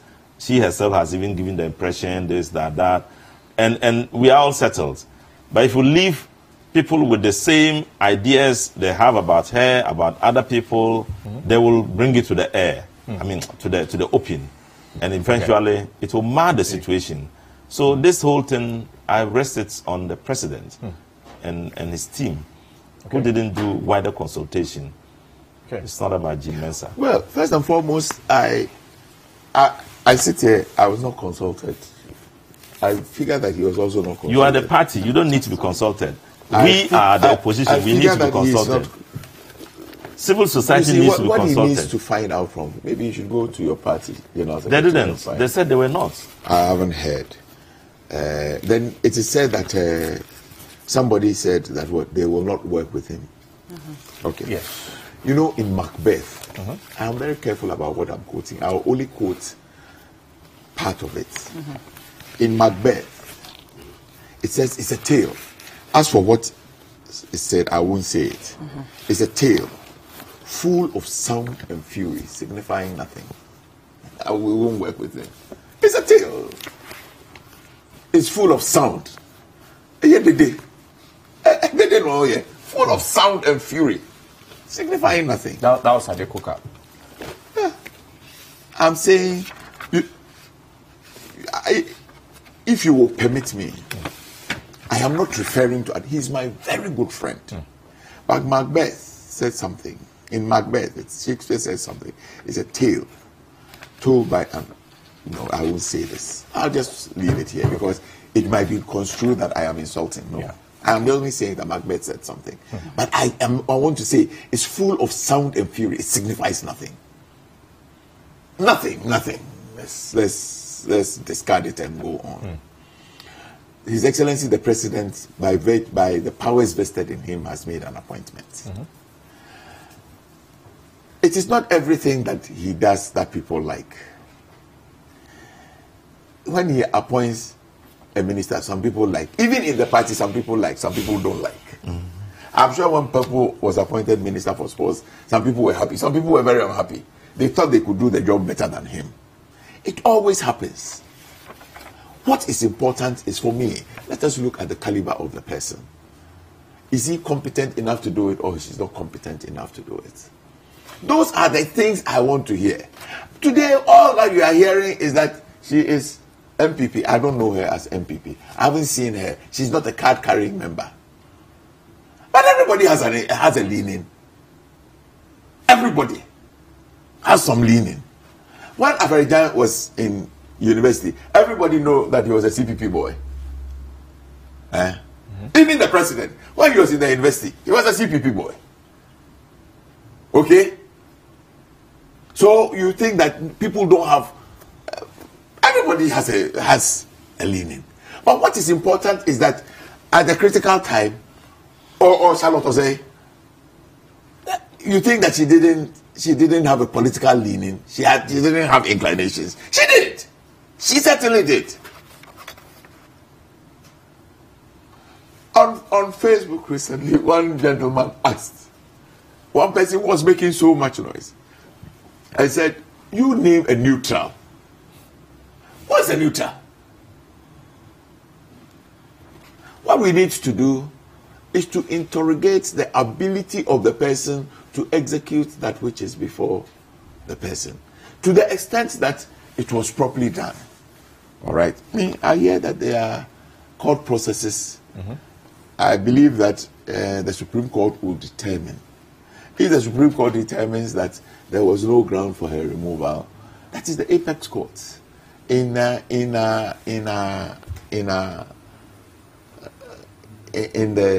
democracy we operate, that is the role of the court. The role of the court is to make pronouncements on constitutional issues, on all of those things. Let the courts determine. As for the things that are being said, like I said, William Shakespeare said, it is full of sound and fury. It signifies nothing. Let the court make a decision. The president has done his bit. I am saying that even when he appoints people in his own party to fill positions, there will be complaints. I am not surprised that there are complaints. I'm not surprised. Okay. But it is okay. Okay, so on to our next story. A couple of weeks ago, the Ministry of Trade gave foreign retailers a deadline of July 27th, which would have been tomorrow, for foreigners to leave our markets. But in an interesting twist of events, well, yesterday, the Nigerians pleaded that Ghanaians should accept foreigners in retail trade. Now, they said, we want to amend or complete scrap of the act so that it will not include West African states. If you go to Togo, Benin, you'll find Ghanaians selling wache. So it is only fair that we reciprocate that gesture here. Now, an interesting twist of events, the Ministry of Trade also suspended the deadline yesterday, and Guta is not very happy with that. So if we can just touch on that story briefly. Me? Well, I think this is a very tricky situation. Yes, let's start with. No, go on. It's a very tricky situation, I must admit. Very, very tricky. This matter has persisted for so long. Why? In the last 10 years. Why? It is because we have decided that we will have something called ECOWAS, Economic Community of West African States. And ECOWAS allows its citizens to travel. My understanding is that you can travel and live in another country for 90 days. Okay. I am not too sure whether it allows you to engage in everything. But I think beyond ECOWAS, they're also worried about Chinese traders. those are a different category. But you see, me, let me finish with ECOWAS. I think that because of all these things that are going on, we need to relook the ECOWAS treaty. Look, it is the same. It's because of the same things that Britain is doing Brexit. But didn't we also just sign the Continental Free Trade? Agreement? That one is even a trade thing among states. But this one is a community thing. Okay, community, a European community. So we are all a community. Right to live in a place, right to work in a place, right of abode. Must we do it? I think we need to examine it properly. Is it fair? Is it balanced? It's not a peculiar situation. I'm saying that the reason why Britain is going out of Brexit is because they think that we have a European Union that allows the rights of any European to live in the community and work, and they are beginning to say, no, we are inundated. Okay, I think the situation we are in, this is my considered view, is similar. They are saying that Ghanaians sell wache in Togo. If you do the numbers, I think we are inundated. We certainly are inundated. I think, I really and truly think that we must relook and do something about it, because you see, as thankful to God, even though our economy is not tip-top, it is improving, and it has huge potential, probably more than most in West Africa. People tend to gravitate to where they can find work and they can find sustenance. Okay, and just by our nature, we by the grace of God and touch wood, we haven't done wars, we haven't done very bad civil strifes. Okay, in some of the West African states that surround us, they have gone through some very difficult moments. Okay, but this has become like an oasis of peace. Yes. Okay, Yes. so people tend to flock here. Can we continue to do this? Will we come to a stretching point? I can clearly understand. If you go just down here, Circle Lido, it is completely inundated by Nigerians. But you see, you are bringing in the issue about the Chinese. My brother will tell you that, no, but no Chinese man, no Chinese man mother comes from Bekwai. It is our own people who will hold their hands and say, there is gold here. It is our own people who will go and tell the farmer who is farming cocoa and is only making 2,000 or 3,000 cedis a year that we will pay you 50,000. This is the cash. Give us your cocoa land. Overnight, they will excavate the land and do the illegal mining. Our own people are complicit. The Chinese, when he was coming from China, they didn't know that there is gold at Anyankwanta. It is our own people. It is our own people who will front and say that they are our business partners. Even when there is a law, it is stated in black and white that a foreigner cannot do this. And sometimes it's for pittances. Sometimes it's for pittances. You know, many people talk about leadership is everything. I agree. But I tell you, followership is as important as the leadership. Our own people will sell ourselves next to nothing. Next to nothing. You can't go and do these things you allow the Chinese people to come and do it. You can't do it in China. You can't do it in China. Look, let me tell you, the gold reef comes through from Ivory Coast, and why is it that they don't have as much problems as we have? Because the people are afraid that the people are afraid because the law works there. In Ivory Coast, next door, the gold bearing rocks travels all the way through there, through Burkina Faso, through Mali. But in those places, the impunity that the Chinese and the other people are doing galamsey, they are not doing it there. Okay. Because the local people will not condone to that extent. Thank you. So, you know, if our own people, if President Rawlings says, no front to Honorable, are we doing enough to protect our traders? Because this isn't new, like Honorable said, and our traders are constantly frustrated. No, we are not doing enough. There are existing laws and regulations about domestic trade, and there are also to protect those who are indigents from retail business. And quite recently, we did another law in the oil industry, downstream operations, that those should be reserved for Ghanaians. And yet, it doesn't work. We have a fundamental problem in Ghana where our laws seem not to be for anything at all. They don't enforce them. We don't enforce our laws. And if we enforce them, somebody will torpedo the whole thing. In other words, if you drive out here and you are caught by police because you don't have license or you don't have insurance, and then you call Rashid Taufu, oh, can you talk to this policeman? The policeman will take it. And then you say, oh, that's my brother. Then he say, okay, you go. Wow. I mean, we don't enforce our laws. You see, the Nigerian community are calling for an amendment of the laws. The laws no, that prevent foreigners. If it is amended, retail. That's fine. If it is not amended, we can't afford to have everybody doing business here. You see, we have a challenge. No, but you are in Parliament. So when such a call for an amendment comes, when an amendment comes before you... Frankly, I don't think we should even be going there now. Again, it's full of sound and fury. We have let's enforce the law that we have now. Let's have the existing laws.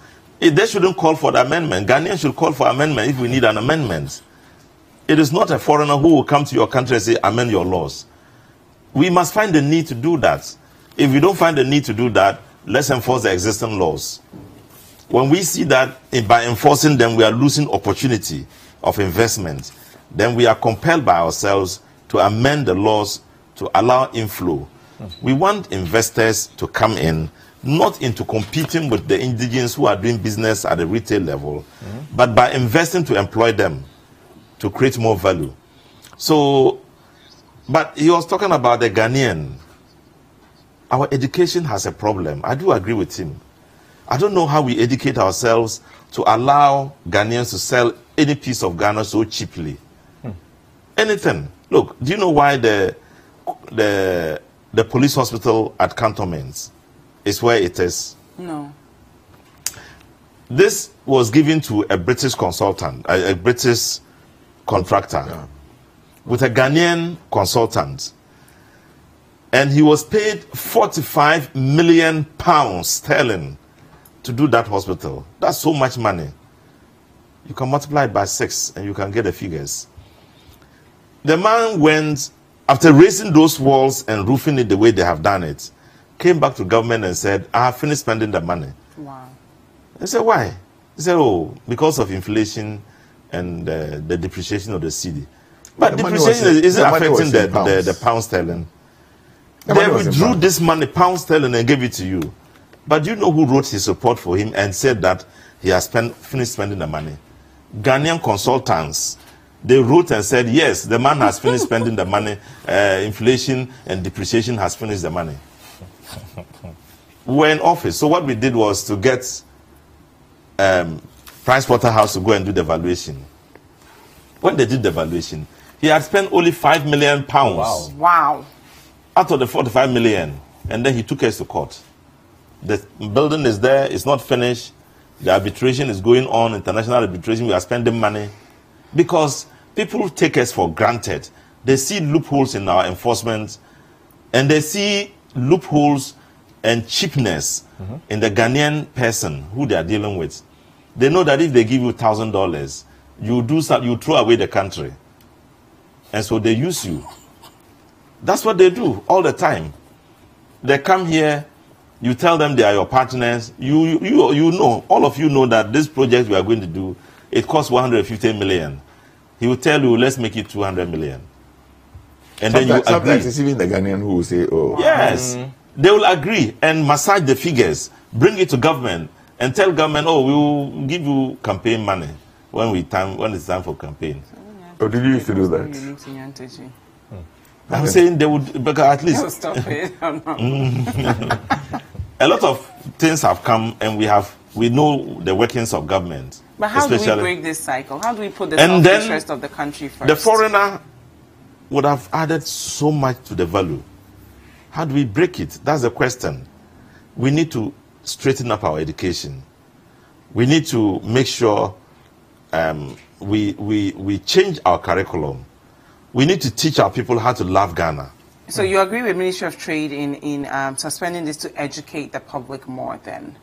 Suspending the initially, ban. Yes. It was supposed to be on the 27th of July. Yes. So we need to educate. Yeah, we need to do a lot of education. Let people understand. But that education is very ad hoc education. Let's make it grounded in belief that this is what is good for you. You grew up with it, become an adult with it, and enforce it in your life. Can I have my last word? Yes, yes. I mean, when we were growing up, we used to study something in school called civics. I'm a Ghanaian.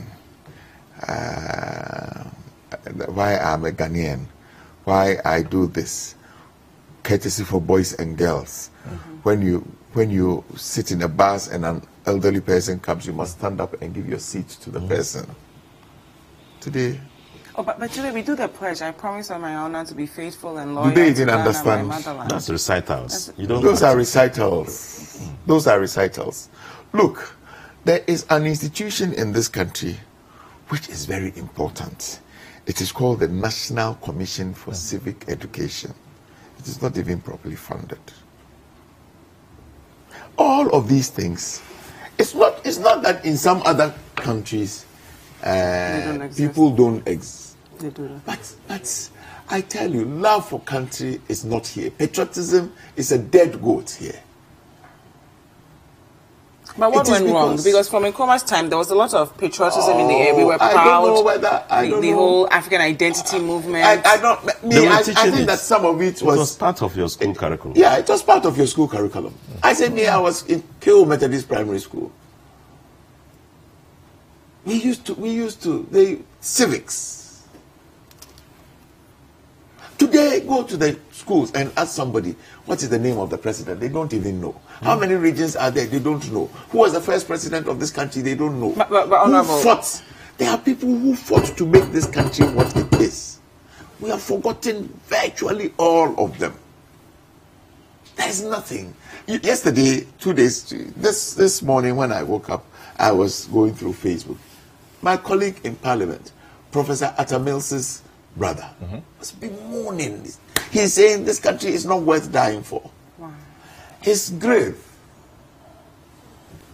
6 years he was buried, desecrate. I mean, what is this? What is this? That's Ghana for you. What is this? Until they brought Nkrumah here to the mausoleum. That's what was happening. Both of you did this. You went through this civil course and everything. Civics, right? You went to the civics course. You studied all the Ghanaian history and everything else, and you are the leaders now, right? So if you studied all these things and people are still putting their self-interest before the nation, I think what has happened. Really, I think what has happened in this country is that over the period 30, 40 years, we have lost some moral value. People look at money. They won't ask you, where did you get the money from? Hard work has come to mean nothing. Hard work. Today, and it's everywhere. When you go to church, they don't ask, where did the man get money from? So long as he can become chairman of the harvest and give 1,000 cedis or 5,000 cedis. Everybody knows that the man does illegal things. You understand? But money has become king. And unfortunately, we don't have a backup to find out about. In America, they will tell you the dollar is king. But every single dollar you spend there is accounted for. The IRS is on you. Here, we don't have it. Okay. So those are the issues, and where we live, where like where you don't have any standards. I want to use the word standards more than morals. But in respect, sir, but still, in respect of the laws, the GIPC Act, as much as the Chief Director of the Trade Ministry is trying to extend the deadline for what he calls education and sensitization, during this period, he needs to accept that the laws of the land are being broken. Yeah. That's something he needs to accept. I'm saying that, you see, there's something called diplomacy. I'm sure that the Nigerian High Commissioner has gone to there. Or the Chinese. And we are trying to... It's a tricky thing, but... Anyway, thank you. We have a press statement here on the burial and funeral arrangement of the former Vice President, His Excellency Parkwesi Emisa Arthur. Yes, Parkwesi, the Queen Emisa Arthur. So I'm just going to read the press statement very briefly. The Anona Ibusian of Moray and Cape Coast, mother, wife, siblings, and children of His Excellency Kwesi Bequin Emisa Arthur wish to announce the burial and final funeral rites as follows. So Thursday, 26th, as today, the former Vice President's mortal remains will be laid in state at the foyer of the Accra International Conference Center for filing past by the general public from 8 a.m. to 6 p.m. So please note that no cameras will be allowed there. Also, Friday 27th, that's tomorrow, a burial service will be held in the auditorium of the Accra International Conference Center from 9 a.m. to 12 noon. Additional seating will be available at the forecourt of the State House, and the service will be streamed live as well. Also, the mortal remains of the former Vice President will be driven through some principal streets of Accra after the burial service, and interment will follow at the military cemetery, Burma Camp. Final funeral rites and reception will be at the forecourt of the State House from 2 p.m. That's tomorrow. So all are cordially invited, and this is signed by Jabesh Emisa Arthur for and on behalf of the family. So that's the information we have. Shortly on City TV from time to time, we'll be crossing over, for a live feed on the grounds where the funeral is taking place. So we'll take final comments in respect of late former Vice President. I will not say that I knew him very well. I met him once or twice. I think he mistook me for my brother, and I pointed out to him that, oh, I'm not him, but he was a contemporary of my late elder brother. They were in Panspermia around the same time. Okay. I think that he was an extremely fine gentleman. We were on the opposite sides of the political divide. That notwithstanding, I think the trees have a saying, I mean, the good beats you don't need to talk. He was one of them. He certainly was a good beat who didn't make noise, but I think it showed in his work and in his, I think he was a very decent politician who didn't indulge in pettiness and lies. And I want to believe, I want to believe that he didn't do politics for gain. I want to believe.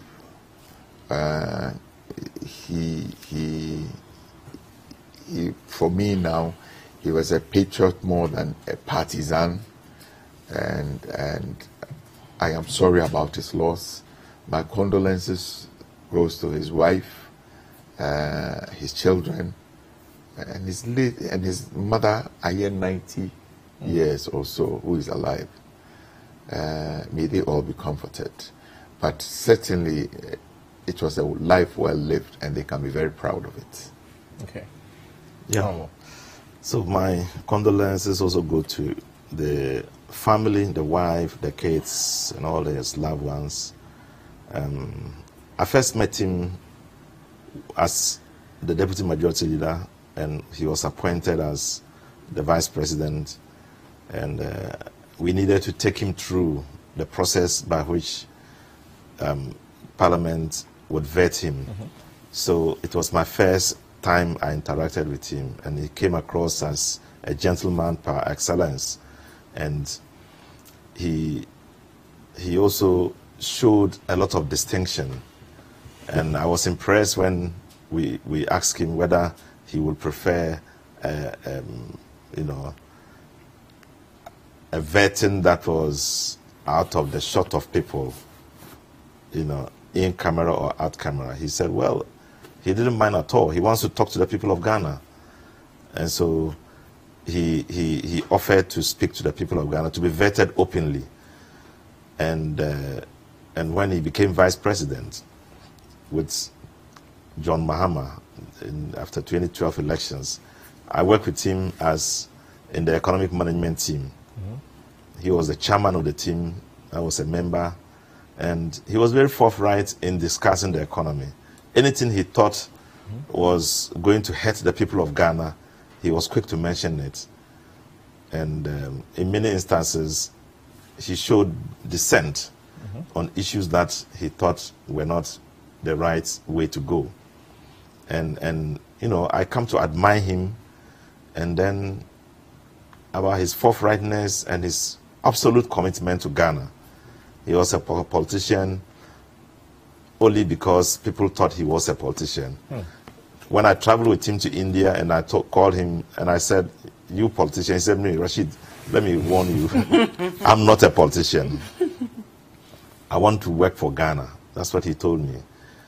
And twice I called him a politician and twice he denied it. So he was a man. Even as vice president? Even as vice president. I traveled with him as vice president. And then I called him a politician. He said, no, I'm not a politician.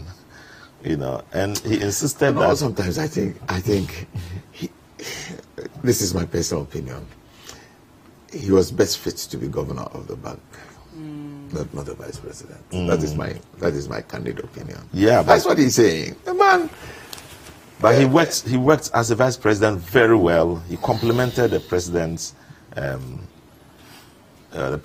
because he was an economist, and then he gave much of his advice in the quiet, not in the open.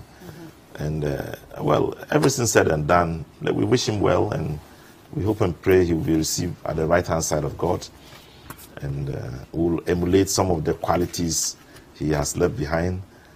And that will only be what he would love us to do now, that the good side of his life should be kept. Those that were bad and not in the open should be kept where they are, so that we can only see him and admire him and do what he did best.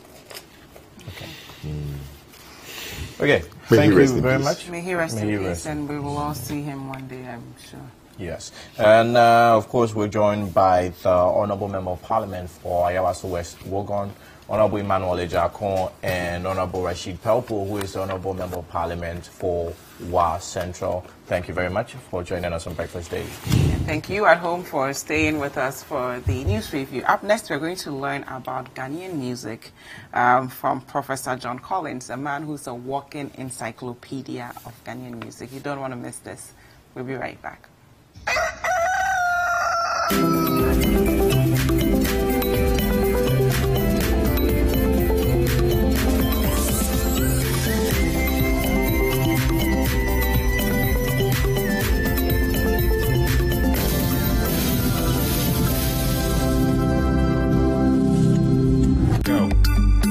Spend 30 minutes every weekday catching up with all the trending social media conversations of the day. If you tweet it, we'll read it. We might just even Skype you. Just, no matter your situation, you can rise to the top. Absolutely. You really and can. It's interesting that he wrote this article on the 17th of June, and on the 18th of June, yesterday, he actually scored 2 goals in the Belgium World Cup meet. 30 minutes is all it takes, so use the hashtag 30minutes on social media to catch our attention. Join the most interactive social media TV show weekdays at 5 p.m. only on City TV.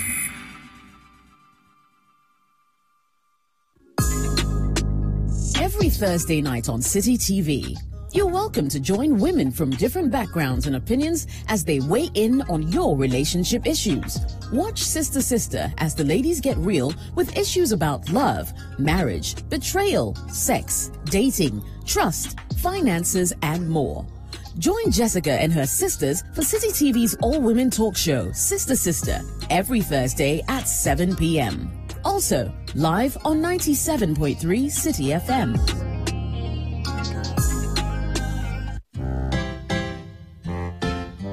The City FM Literacy Challenge is back. Are you a JHS student? Are you willing to contribute to change? What would you do if you were the president of Ghana? Do you want to win a whopping 10,000 Ghana cedis? If yes, then participate in the Literacy Challenge 2018. Level 1. The year is 2035. The law allows people below age 40 to contest the presidency. As a presidential candidate in a general election, in no less than 600 words, write your manifesto speech. Remember, letter must be in your own handwriting, must be endorsed by a parent or guardian. Add your full contact details and post to the Literacy Challenge, P.O. Box GP 14123 Accra Central, or drop it off at the front desk of City FM at the Braka behind the police station. Level 2. The top 50 students selected from all over Ghana shall take a written general knowledge quiz. And finally, Level 3. The top 10 students shall compete in the classic quiz competition to win the ultimate prize of 10,000 Ghana cedis. The Literacy Challenge is powered by 97.3 City FM and sponsored by Data Bank Edifund and MoneyGram with support from City TV. Closing date for entries is Friday, 10th August 2018. Call 0205-973-973 for more inquiries. Terms and conditions apply.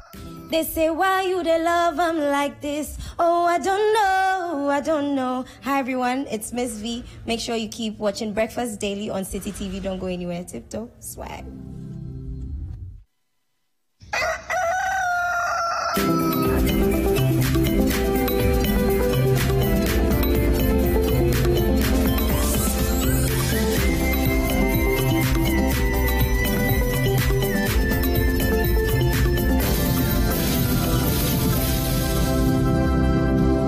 Back. This is Breakfast Daily on City TV. Now, a bunch of you have sent in comments that I want to read briefly before we get into the conversation on high life and Ghanaian music.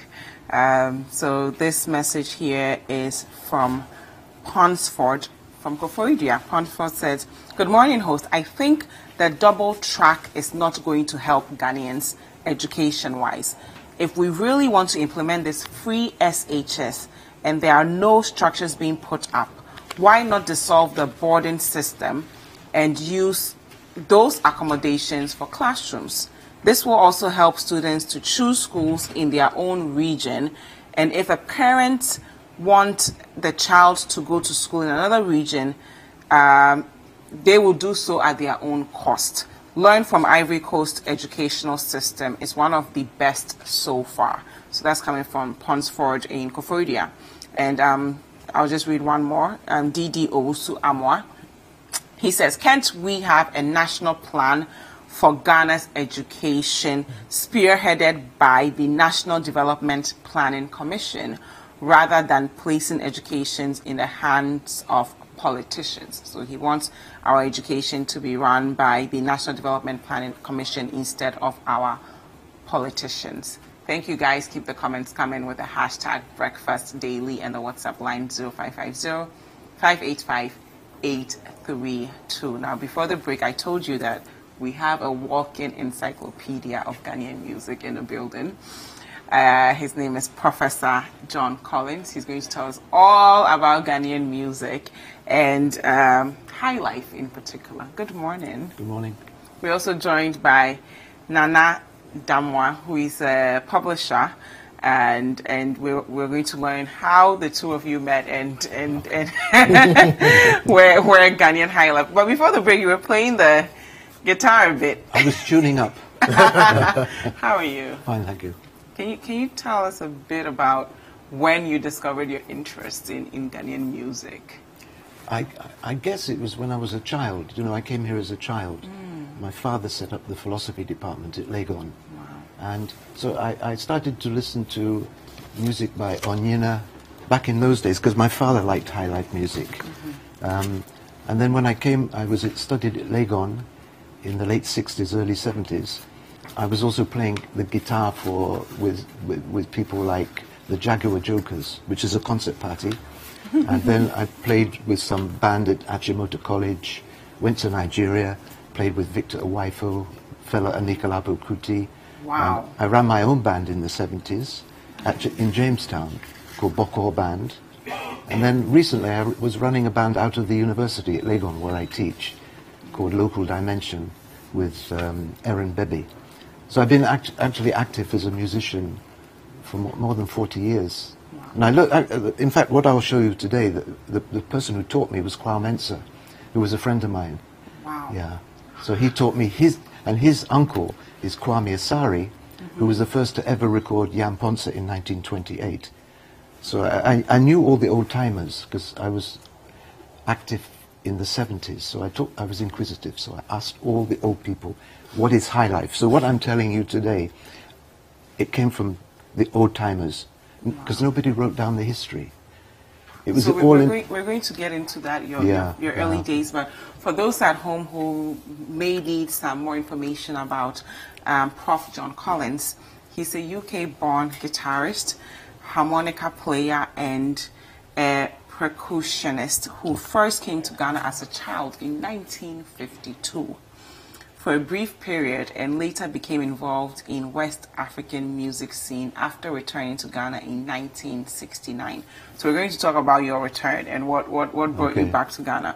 He originally accompanied his parents to Ghana in 1952 when his father was testing up the philosophy department. He just told us about that. Returning to Britain with his mom upon her split with your dad. But Collins was educated in Bristol, Manchester, and London. Doing a science degree. He was also playing music, and when he returned to Ghana in 1969 to study archaeology and sociology at the University of Ghana, Legon, he began to play with many local bands and has been involved with West African music ever since. So 1969 till now. Wow.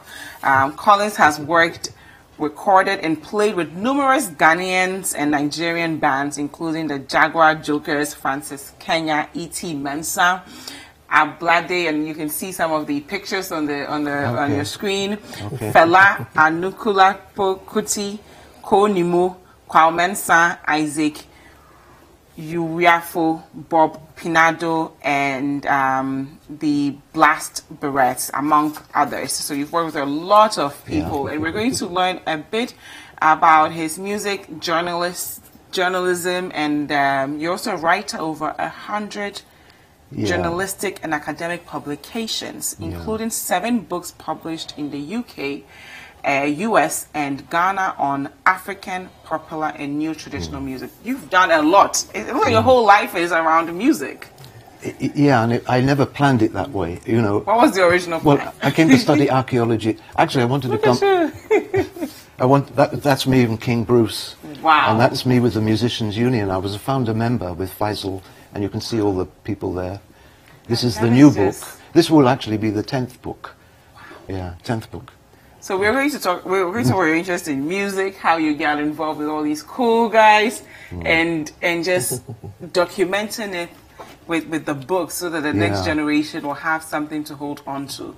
And if we even had books like this in the 50s when you guys started, what did you have to guide you through? So we're just going to get into this. So let's start with your interest in music. Because nobody had written... Okay, a couple of people had written things when I was first in Ghana. F.O. Sutherland had written a little bit about concert parties, and Atana Mensah had written a little bit about high life. And I got to know them all through my dad. And my father also was interested in high life. And there was even a white guy here called Robert Sprigg, who played with the Red Spots and wrote an article on high life. But that was it. So I actually got all the information in this book from talking to musicians. Wow. So back in the 70s, I met E.T. Mensah. I played in a band with one of his musicians. And so I was able to, through E.T. and people like E.K. Nyami, I live very close to E.K. Nyami in Jamestown, I just was inquisitive and I wrote down notes. And I discovered that nobody had written any books. Wow. So if there'd been a book like this when I first came to Ghana, I wouldn't have bothered to write books. Because they would have been written. No, so before we get into the books bit, What intrigued you about music, African music, high life? Yeah, that's a good question. I mean, there's so many. I just discovered, you see, in Europe, music was more or less a sort of an entertainment, or it was for projecting egoism. It's egoistic music. But when I came to Ghana, I found that music had all sorts of other purposes, which is sort of communal.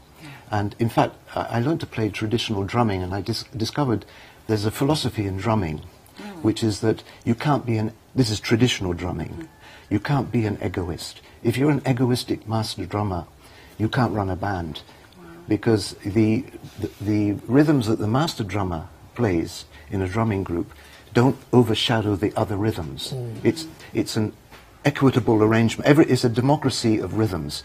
European music is hierarchical. There's always one man, or it's always a man, it's never a woman, at the top. And then there's a hierarchy, like in an orchestra, or if you're in a rock band, you have a superstar, and you don't hear about the rhythm guitarists and anybody else. So I'm basically a socialist, but I saw that the music in the West is based on hierarchy. So when I came to Ghana, I discovered that music was more sociable. And so I enjoyed playing it. And also, people dance here, and in Europe... we already know that. Yeah, even in the churches, the churches you're not allowed to dance even. I was raised as an Anglican. I was a choir boy. And it never crossed my mind that you could actually dance for God. Because in Europe they don't. They say it's a sin. So I came to here and found that everybody dances, whether they're worshipping God or whatever it is. So I found that music has all sorts of functions. It's not just for entertainment. You know that, for instance, I mean, music in Ghana, the whole history of the independence struggle, you can look at it through the lens of the music and the role of the popular musicians like E.K. Nyami, E.T. Mensah in the independence struggle. The first time the word Ghana was ever used officially in Ghana, I mean, of course, the word was invented by Dankwa, right? But, you know, it didn't come into use, of course, till 1957. But in fact, the first evidence of something called the Ghana something was a concert party called the Burma Trio in 1948 during the riots. They converted their name to the Ghana Trio. And that's the first... So even before Ghana had become Ghana, the musicians were already sensitive to the nationalist struggle. What has been the evolution of music over time? Because I can imagine in the early days of independence, a lot of Pan-Africanism, black excellence, resistance. Can you walk us through the decades? Okay, I mean, in that early... in fact, I sort of met that phase, the end of that phase. How was that like? It was like what was happening with soul music in America and the Black Power movement or the civil rights. Black Panther and the rights. And then you had in Jamaica, you had reggae coming up at the time of independence. So that was the independence music of Ghana. The Ghanaians exported it to Nigeria, so it also became Nigerian national music. Even there's probably more high life musicians in Nigeria than there are in Ghana because of the size of the country. So, and then on top of that, we had James Brown and Say It Loud and Black and Proud. So you've got the development of Afro Soul, fellas music in Nigeria, and so on. So it's a very exciting period, and all the bands were live. We didn't have anything like miming. You couldn't go on a stage and mime. People had never heard of miming. This all came in during the 80s with Burger High Life and then Hip Life. So people would put backing tracks, go on stage and mime. And I found, I was running a recording studio in my house at the time in the 80s, because it was difficult to run a band because of the curfew. So I converted my band into a recording studio, and I was very perplexed by what was going on. So instead of bringing drummers into my recording studio as I had done, or playing with drummers, real drummers, it was a drum machine. And I sort of didn't think this was a very good direction. But now I'm happy to say that a lot of the musicians in Ghana are going back to live music. It's become a fashion to perform live and not to perform dead. Or I won't use the word dead. Miming. So let's go back to 1969. All right. What brought you back to Ghana? It was really to reconnect with my father.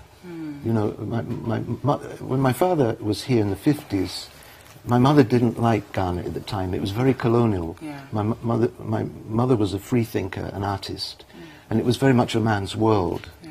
And so she left, took me and my brothers, and then I came back to be with my dad. By yourself or with your brother? In fact, one of my brothers came as well, yeah. And so my dad wanted me to do a degree at the university where he was a teacher, but I didn't want to go into his topic, which is philosophy. Otherwise, maybe I don't know, nepotism or something would happen, or we'd quarrel over breakfast about philosophical points. So I just chose something I'm very interested in, archaeology, and then sociology. And I also took political science. Nice. But I dropped it after 1 year. Why? Because it was so anti-Nkrumah. When I came to Ghana, and I was doing political science, you know, I'm a socialist, so I came to Ghana, and Nkrumah was a hero of mine. I came here, in the university, they were teaching all sorts of nonsense about him. Wow. Golden beds, and charismatic personalities, and also... Pretty much brainwashing the students. Yeah, yeah. I mean, it's over, that period is over now, but this was just a few years after the coup. And the people really swallowed a lot of this nonsense about Nkrumah, so I quit political science.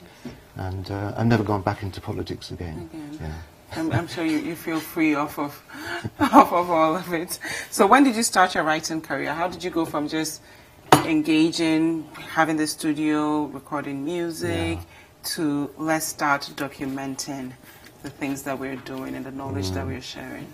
It took many years because, you know, when I first came, there weren't any books or anything on High Life.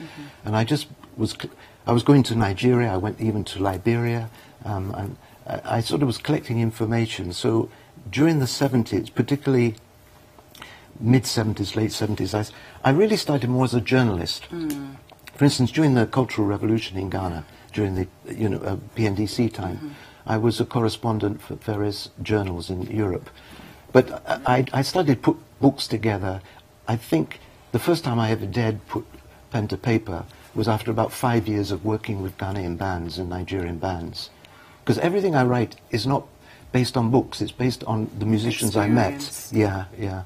So it took me some years to do that. How important is High Life? I think I tell my co-hosts all the time that I myself moved back to Ghana 4 years ago, and one of the things that inspired me was Papa Youngson's Kokroko. Okay. I used to listen to it every day, and it just reminded me that I have to go back home. So how important is High Life in our personal development and national development?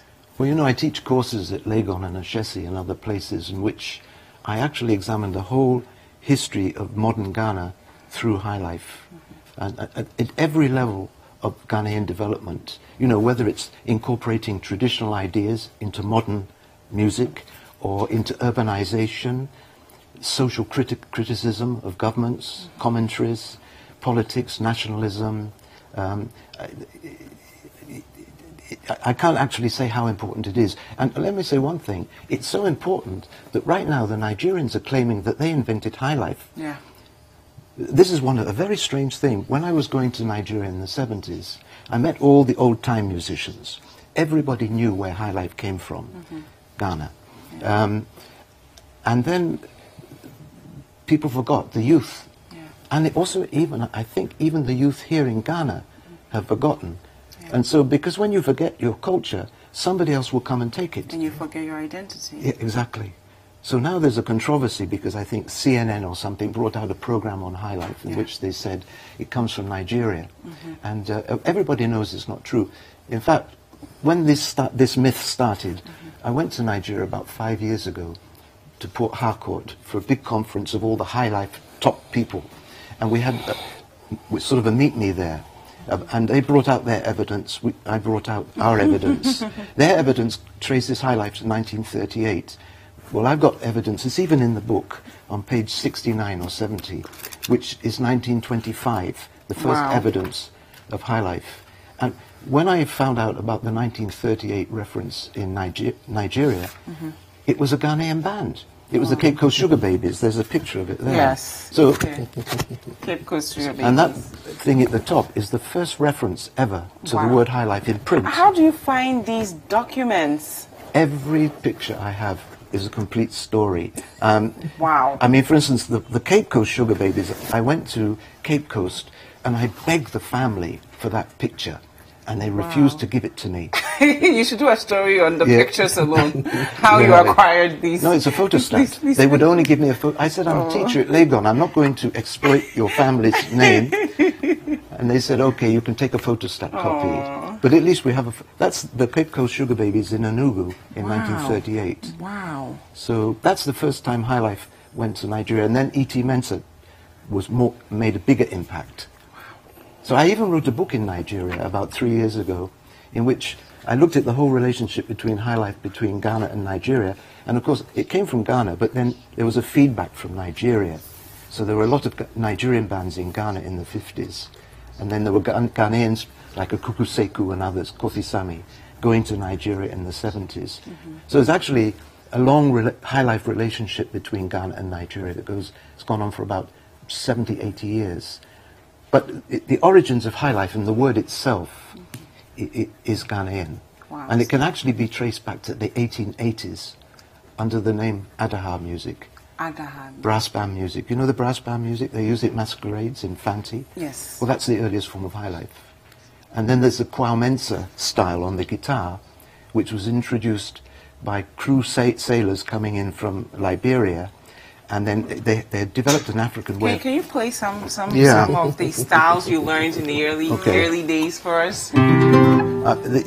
What happens is the crew sailors, when they mixed up with the fishermen in Fanti and so on, the Gar fishermen, and they brought the crews had actually Africanized the guitar about 150 years ago. So they picked up the Spanish guitar. Now, if you're a Spaniard or European, you play the guitar in two ways. You strum it. Or you play classical style, or sometimes they call it Spanish style.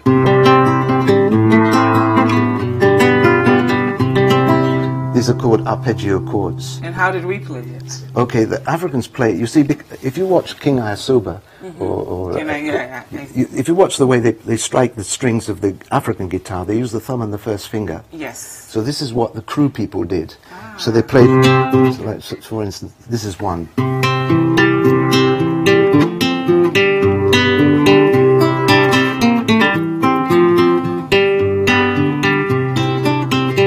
This is called main line. Wow. And here's another one. Oh, I've heard this. I hear this. I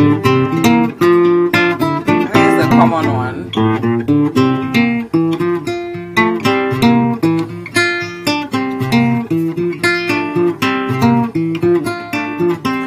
You know this is repete, right? The song repete? Yes. But in fact, it's a Liberian style of playing the guitar. Really? Yeah.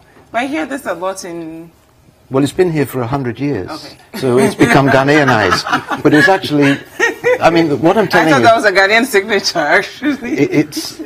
Well, the Ghanaian signature is the Yamponsa, but I was told this actually by Kwaumensa and people like this, because they know where some of this music came from. So it's not that the Liberians invented High Life, but the guitar striking technique, they invented it. And I went to Nigeria in the 1980s with Faisal Helwani. I was working with his recording studio there, and I went on the radio there, and I mentioned that in fact the Liberians had contributed to Ghanaian High Life. And the next day I had a visit from the Minister of Culture. Wow. He was flabbergasted. He said, no, he said, we thought High Life came from Ghana. I said, yes, it did, but your fishermen or sailors actually introduced some of the ingredients into Ghana, and he said, we never knew. Wow. And I said, I didn't know what to say to him. It was embarrassing that the Liberians had also forgotten their own history. So speaking of history and politics and social, economic development, how important is High Life in all of this? Because we mentioned how even in school, sometimes our history books are written by politicians, and it's usually skewed to their interests. So if it's an NDC politician or MPP, CPP, you see it from the lenses of that person's political interest. But somehow when it comes to music and High Life, there's a certain level of neutrality in there. Well, I mean, music is sort of non-political. In any country, you can use music for political purposes like propaganda or army songs, marching songs. The British had imperial music, when they were colonizing the world. But you can also use music for revolutionary purposes, like the American spirituals of the slaves, which was sort of condemning slavery but disguising it. They couldn't say it openly. So, I mean, I think one of the reasons music's important is that a lot of the music, there are not words with it. It's just, say, rhythms or melodies. They're sort of universal, and you can use them for all sorts of... It's a form of energy. Music is a form of energy, and you can use it for good or bad, or for this purpose or that purpose, or for government purposes or anti-government purposes. It's a raw form of human energy, and it's probably been with us for about maybe 2 million years.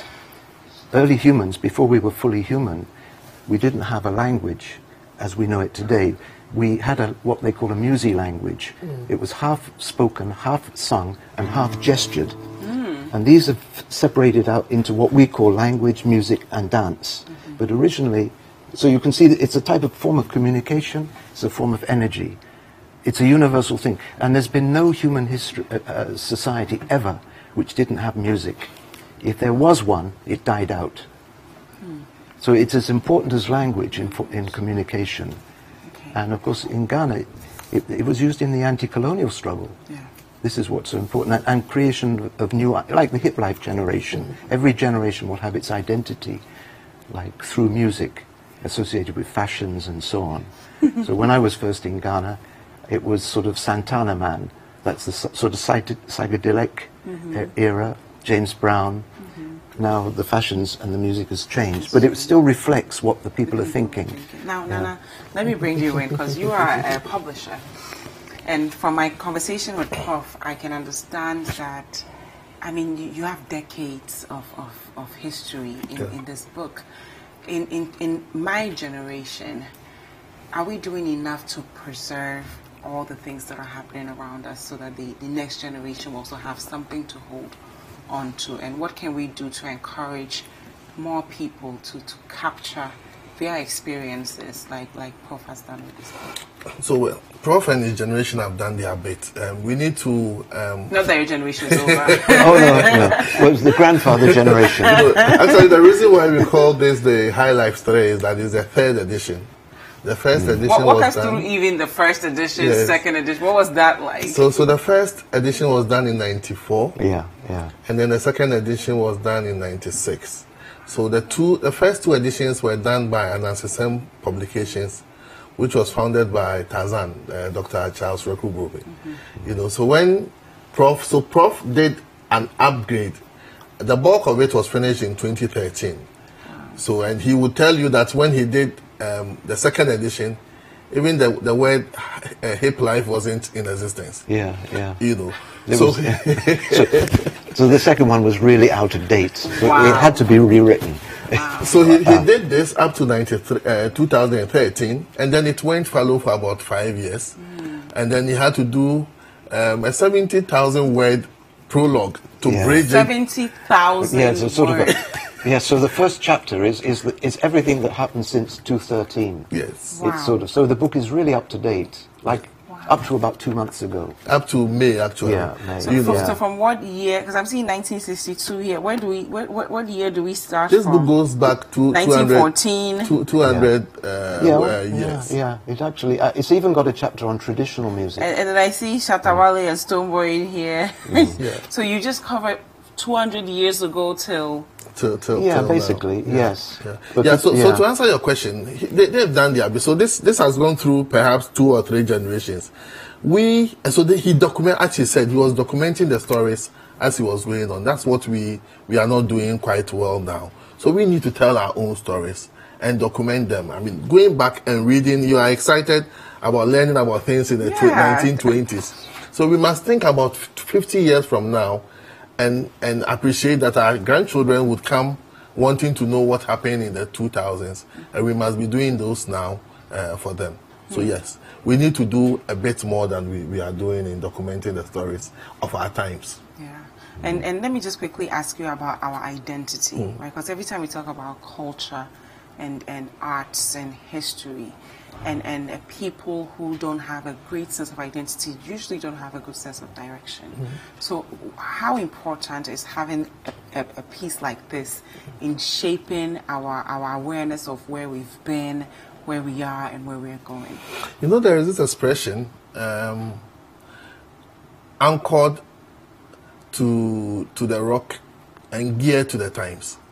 So if you don't know our culture, our identity, we have no foundation, and so we will sway, like a ship will sway on the sea without an anchor. But once we are able to lock in our identity through books like this, then we can be contemporary as the times move on. So people which we don't know where they came from or what their identity really is, can be buffeted, and they can be colored in any way that the times would bring onto them. Well, yeah. I want to, before I ask you my next question, I want to thank you so much, and you too, for putting this together, because I'm sure it was not easy. He's a very thorough editor. Wow. There was a lot of editing. We actually edited it between pages is 630. Yeah. Wow. We edited it for 8 months, from October till May. What was that process like? So this is a 200,000 word book. So by this dimension, it's 632 pages. So there was so much, and then each page has names that you need to check, titles of songs, places, and all of those things. So I mean, it's been a labor of love. Wow! And I'm looking at the table of content here. We start out with palm wine, high life, guitar bands and parties, something about Nigerian music. Actually, that's just the sections. The table of content starts from the right. Oh my goodness! That's about 5 or 6 pages. Wait, hold on. I have to go again. This is sections. Yeah, so section that's 1. Proper, yeah. And just in section 1, this is just the introductory chapter. Yeah. We have 7 chapters in just the section 1 alone. And it talks about the story of the Yamponsa story. Can you tell us about that? Yeah, Yamponsa was a beautiful lady who was the cousin of one of the members of the Kumasi trio, which was actually a Fanti band who lived in Kumasi, and led by Kwame Asare, who was Kwame Mensah's uncle. And they were the first to record Yamponsa in 1928. So and it was dedicated to her. And she got into a lot of trouble, by the way, because she used to teach men in the villages to dance ballroom dancing while her family were playing the Yamponsa. And the chiefs of the villages didn't like it, because in those days, men and women never touched each other physically in public. If even your own wife, in those days, you couldn't openly hold hands or kiss or anything. So seeing them follow the European tradition of a man and a woman hugging each other in public was like, whoa. Yeah, she was accused of being an ashau. You're kidding? Yeah, back in the 1920s. And she wasn't. She was simply a daredevil. Yeah. And she was taking coins from the village people to teach them the new way of ballroom dancing. Wow. And she got into trouble for this. But you could say she's the muse of high life. And this is a powerful woman that I yeah, no, I know. We're going to play the Yamponsa tune, right? Oh, let me just show you the Yamponsa just...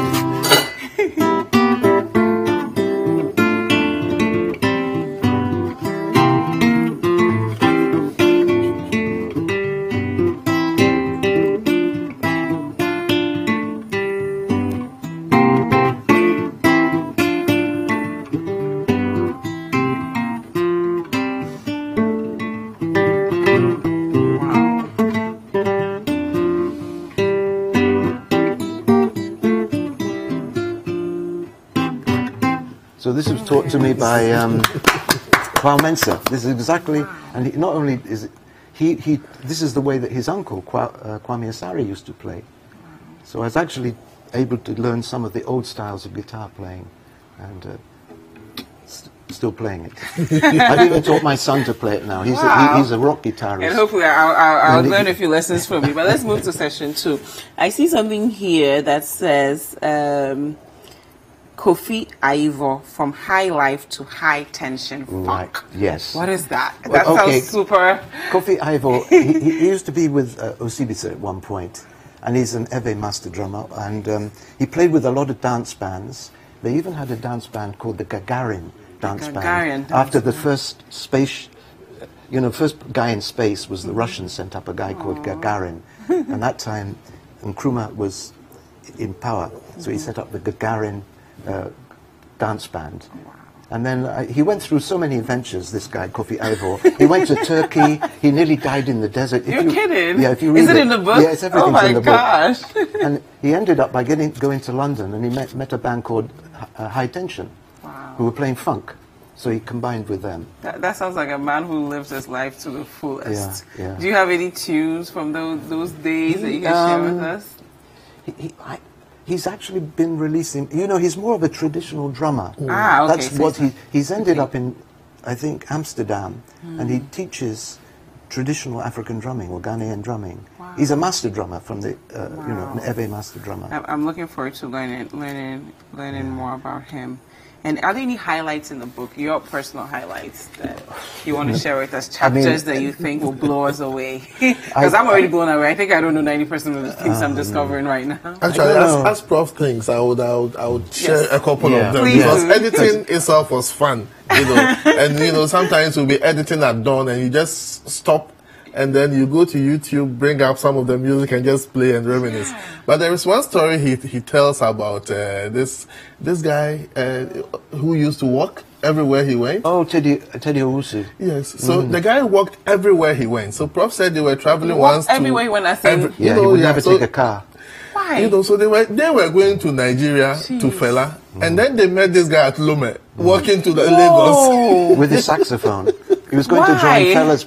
Well, he feared going into cars. Oh my gosh. So if he was playing in Kumasi, he would walk to Kumasi with his saxophone. And he was one of the best saxophone players in the country. Wow. So he was going to join Fela on that occasion.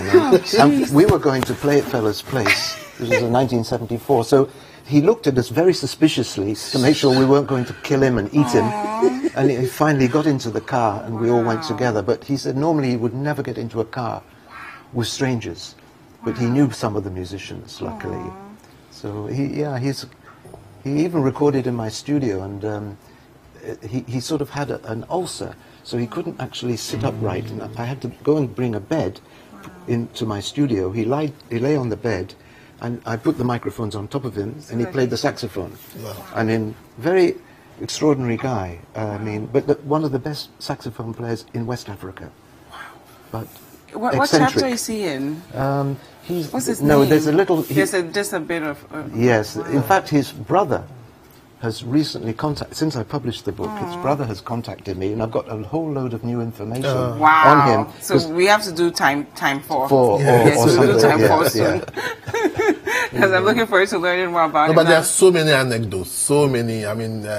Prof writes about why Fela married 27 women in one day, for instance. Yeah, and it was nothing to do with sex or anything like that. Really? No. What was it? It was because he was having trouble with Colonel Achampong at the time. This was in the late 70s. And Achampong, they were friends. Achampong in the early days was quite revolutionary.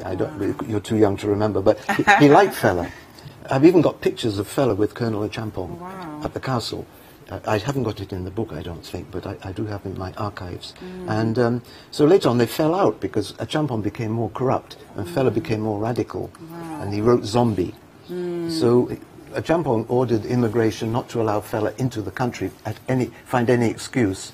So they on one occasion they said, who are all these women that you're coming with? And they were his dancers and girlfriends, etc. So they sacked them all back to Nigeria. So he decided to marry them at a certain hotel, customarily, which is recognized form of marriage here in Nigeria. So he came back with a marriage certificate. So he was able to get back into the country again. Oh my goodness! And then he went down into history as a man who has 27 wives, as a sort of oversexed human being. And that's not what he was at all. No, it was a ploy against Achampong. It only worked once, though. After that, they wouldn't. Oh my God! He never came back to Ghana until I think Rawlings came to power. Then he came once. to Ghana. So let me ask you quickly the way forward. I think I was reading a book 2 weeks ago about this music, Guitar Boys, and how it was banned at some point in Ghana. So I did I went on YouTube and I listened to it, and I'm like, this music was banned at some point in Ghana. Yeah, Victor Owaifu, there was one song, I think I mentioned it, I've got a chapter on Victor Owaifu. Really? In fact, I worked with him, I recorded with him, and I went on tour of Nigeria with him in the 70s. So, and that, I didn't know that story then, but there was something that when the 66 coup occurred, his song happened to be it's like Jerome. Yeah. You know, if something, you know, the Jerome, this type of cloth, you know, sometimes people would pick the name of a song and give it to something else by coincidence. So there's a coup, and they played his song during the coup. They said that was some of the guitar work sounded like a machine gun or something, and it was banned, but it had nothing to do with politics. I mean, Guitar Boy is Mami Water. He sees a spirit. You see Mami Water. So what's the way forward for Ghanaian music, in your views? Well, because you have all this wealth of okay, I can give you a few things. Number one, they've got to reintroduce music back into the education system at you know, primary and secondary level. So that was a disaster when the government in 1988 took out music and history. They'd have to reintroduce history into the history and music. So no elderly people should be annoyed with Ghanaians, the youth, for not knowing their history and not knowing their music, because it was the elderly people who removed them. Yes, so they should shut up. Yes, or reintroduce these topics. As you say, if you don't know your history, you don't know your music. I mean, in Britain, for instance, all the musicians, you think about Beethoven, Mozart, all these guys, they were always drawing on prehistoric music, pagan music, ancient music, and reworking it. Every society will recycle the past. If you reject your past, as Nana was saying, you're bereft. I mean, you're adrift. Any wind will blow you in any direction, and it won't be your direction. And so, I don't know if I answered the question. You did. And I'm getting a lot of messages. People just want to know where they can get this book. So please, I need to answer this before my... Okay, so we just have a few outlets for now. Before we get into that, we're just going to take a quick break so that we can get it. We can get exactly where we can find this book. And Prof is also going to play a bit of tune for us to enjoy. So we'll be right back.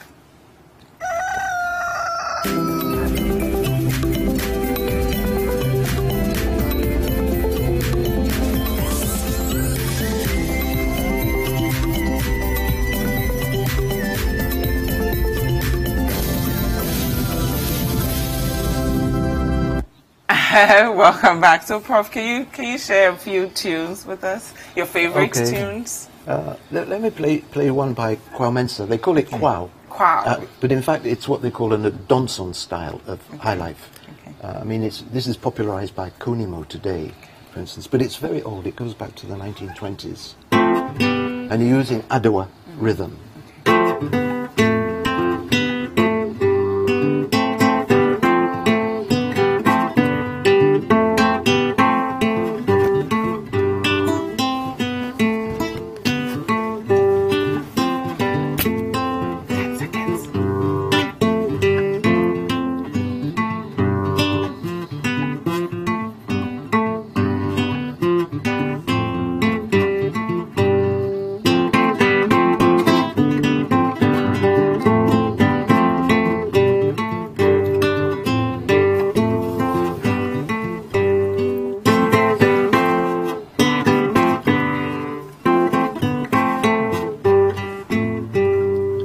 Based on the Separawa, you know, the Separawa. Yes.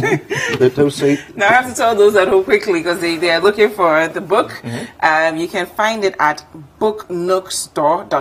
That's BOOKNOOK.store, and Ahanom Book on Facebook. So EHANOM Books on Facebook. Wild Gecko, that's Ajolu Nubuki Foundation. And you can call this number 026-433-9066, 026-433-9066 for this amazing book. Thank you so much, Prof. and Nana, for joining us. Okay, and thank you guys out there also for watching us. This has been an interesting program. Yes. Thank you very much, Prof, and happy birthday going out to you. Ni Paco Tennyson, Ni Taki Tennyson, sorry, and also Charles of Parmat, and not forgetting Robert Bakbo Brown. Thank you so much. Prof, play some music for us.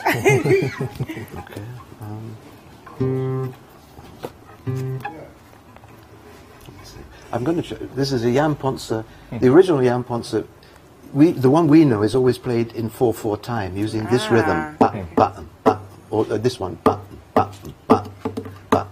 But there's in the original recording, there's one which is in a different time, and it sounds like this. I don't know the words. Don't go for it. My tree is we very just have 3 seconds. Okay, so.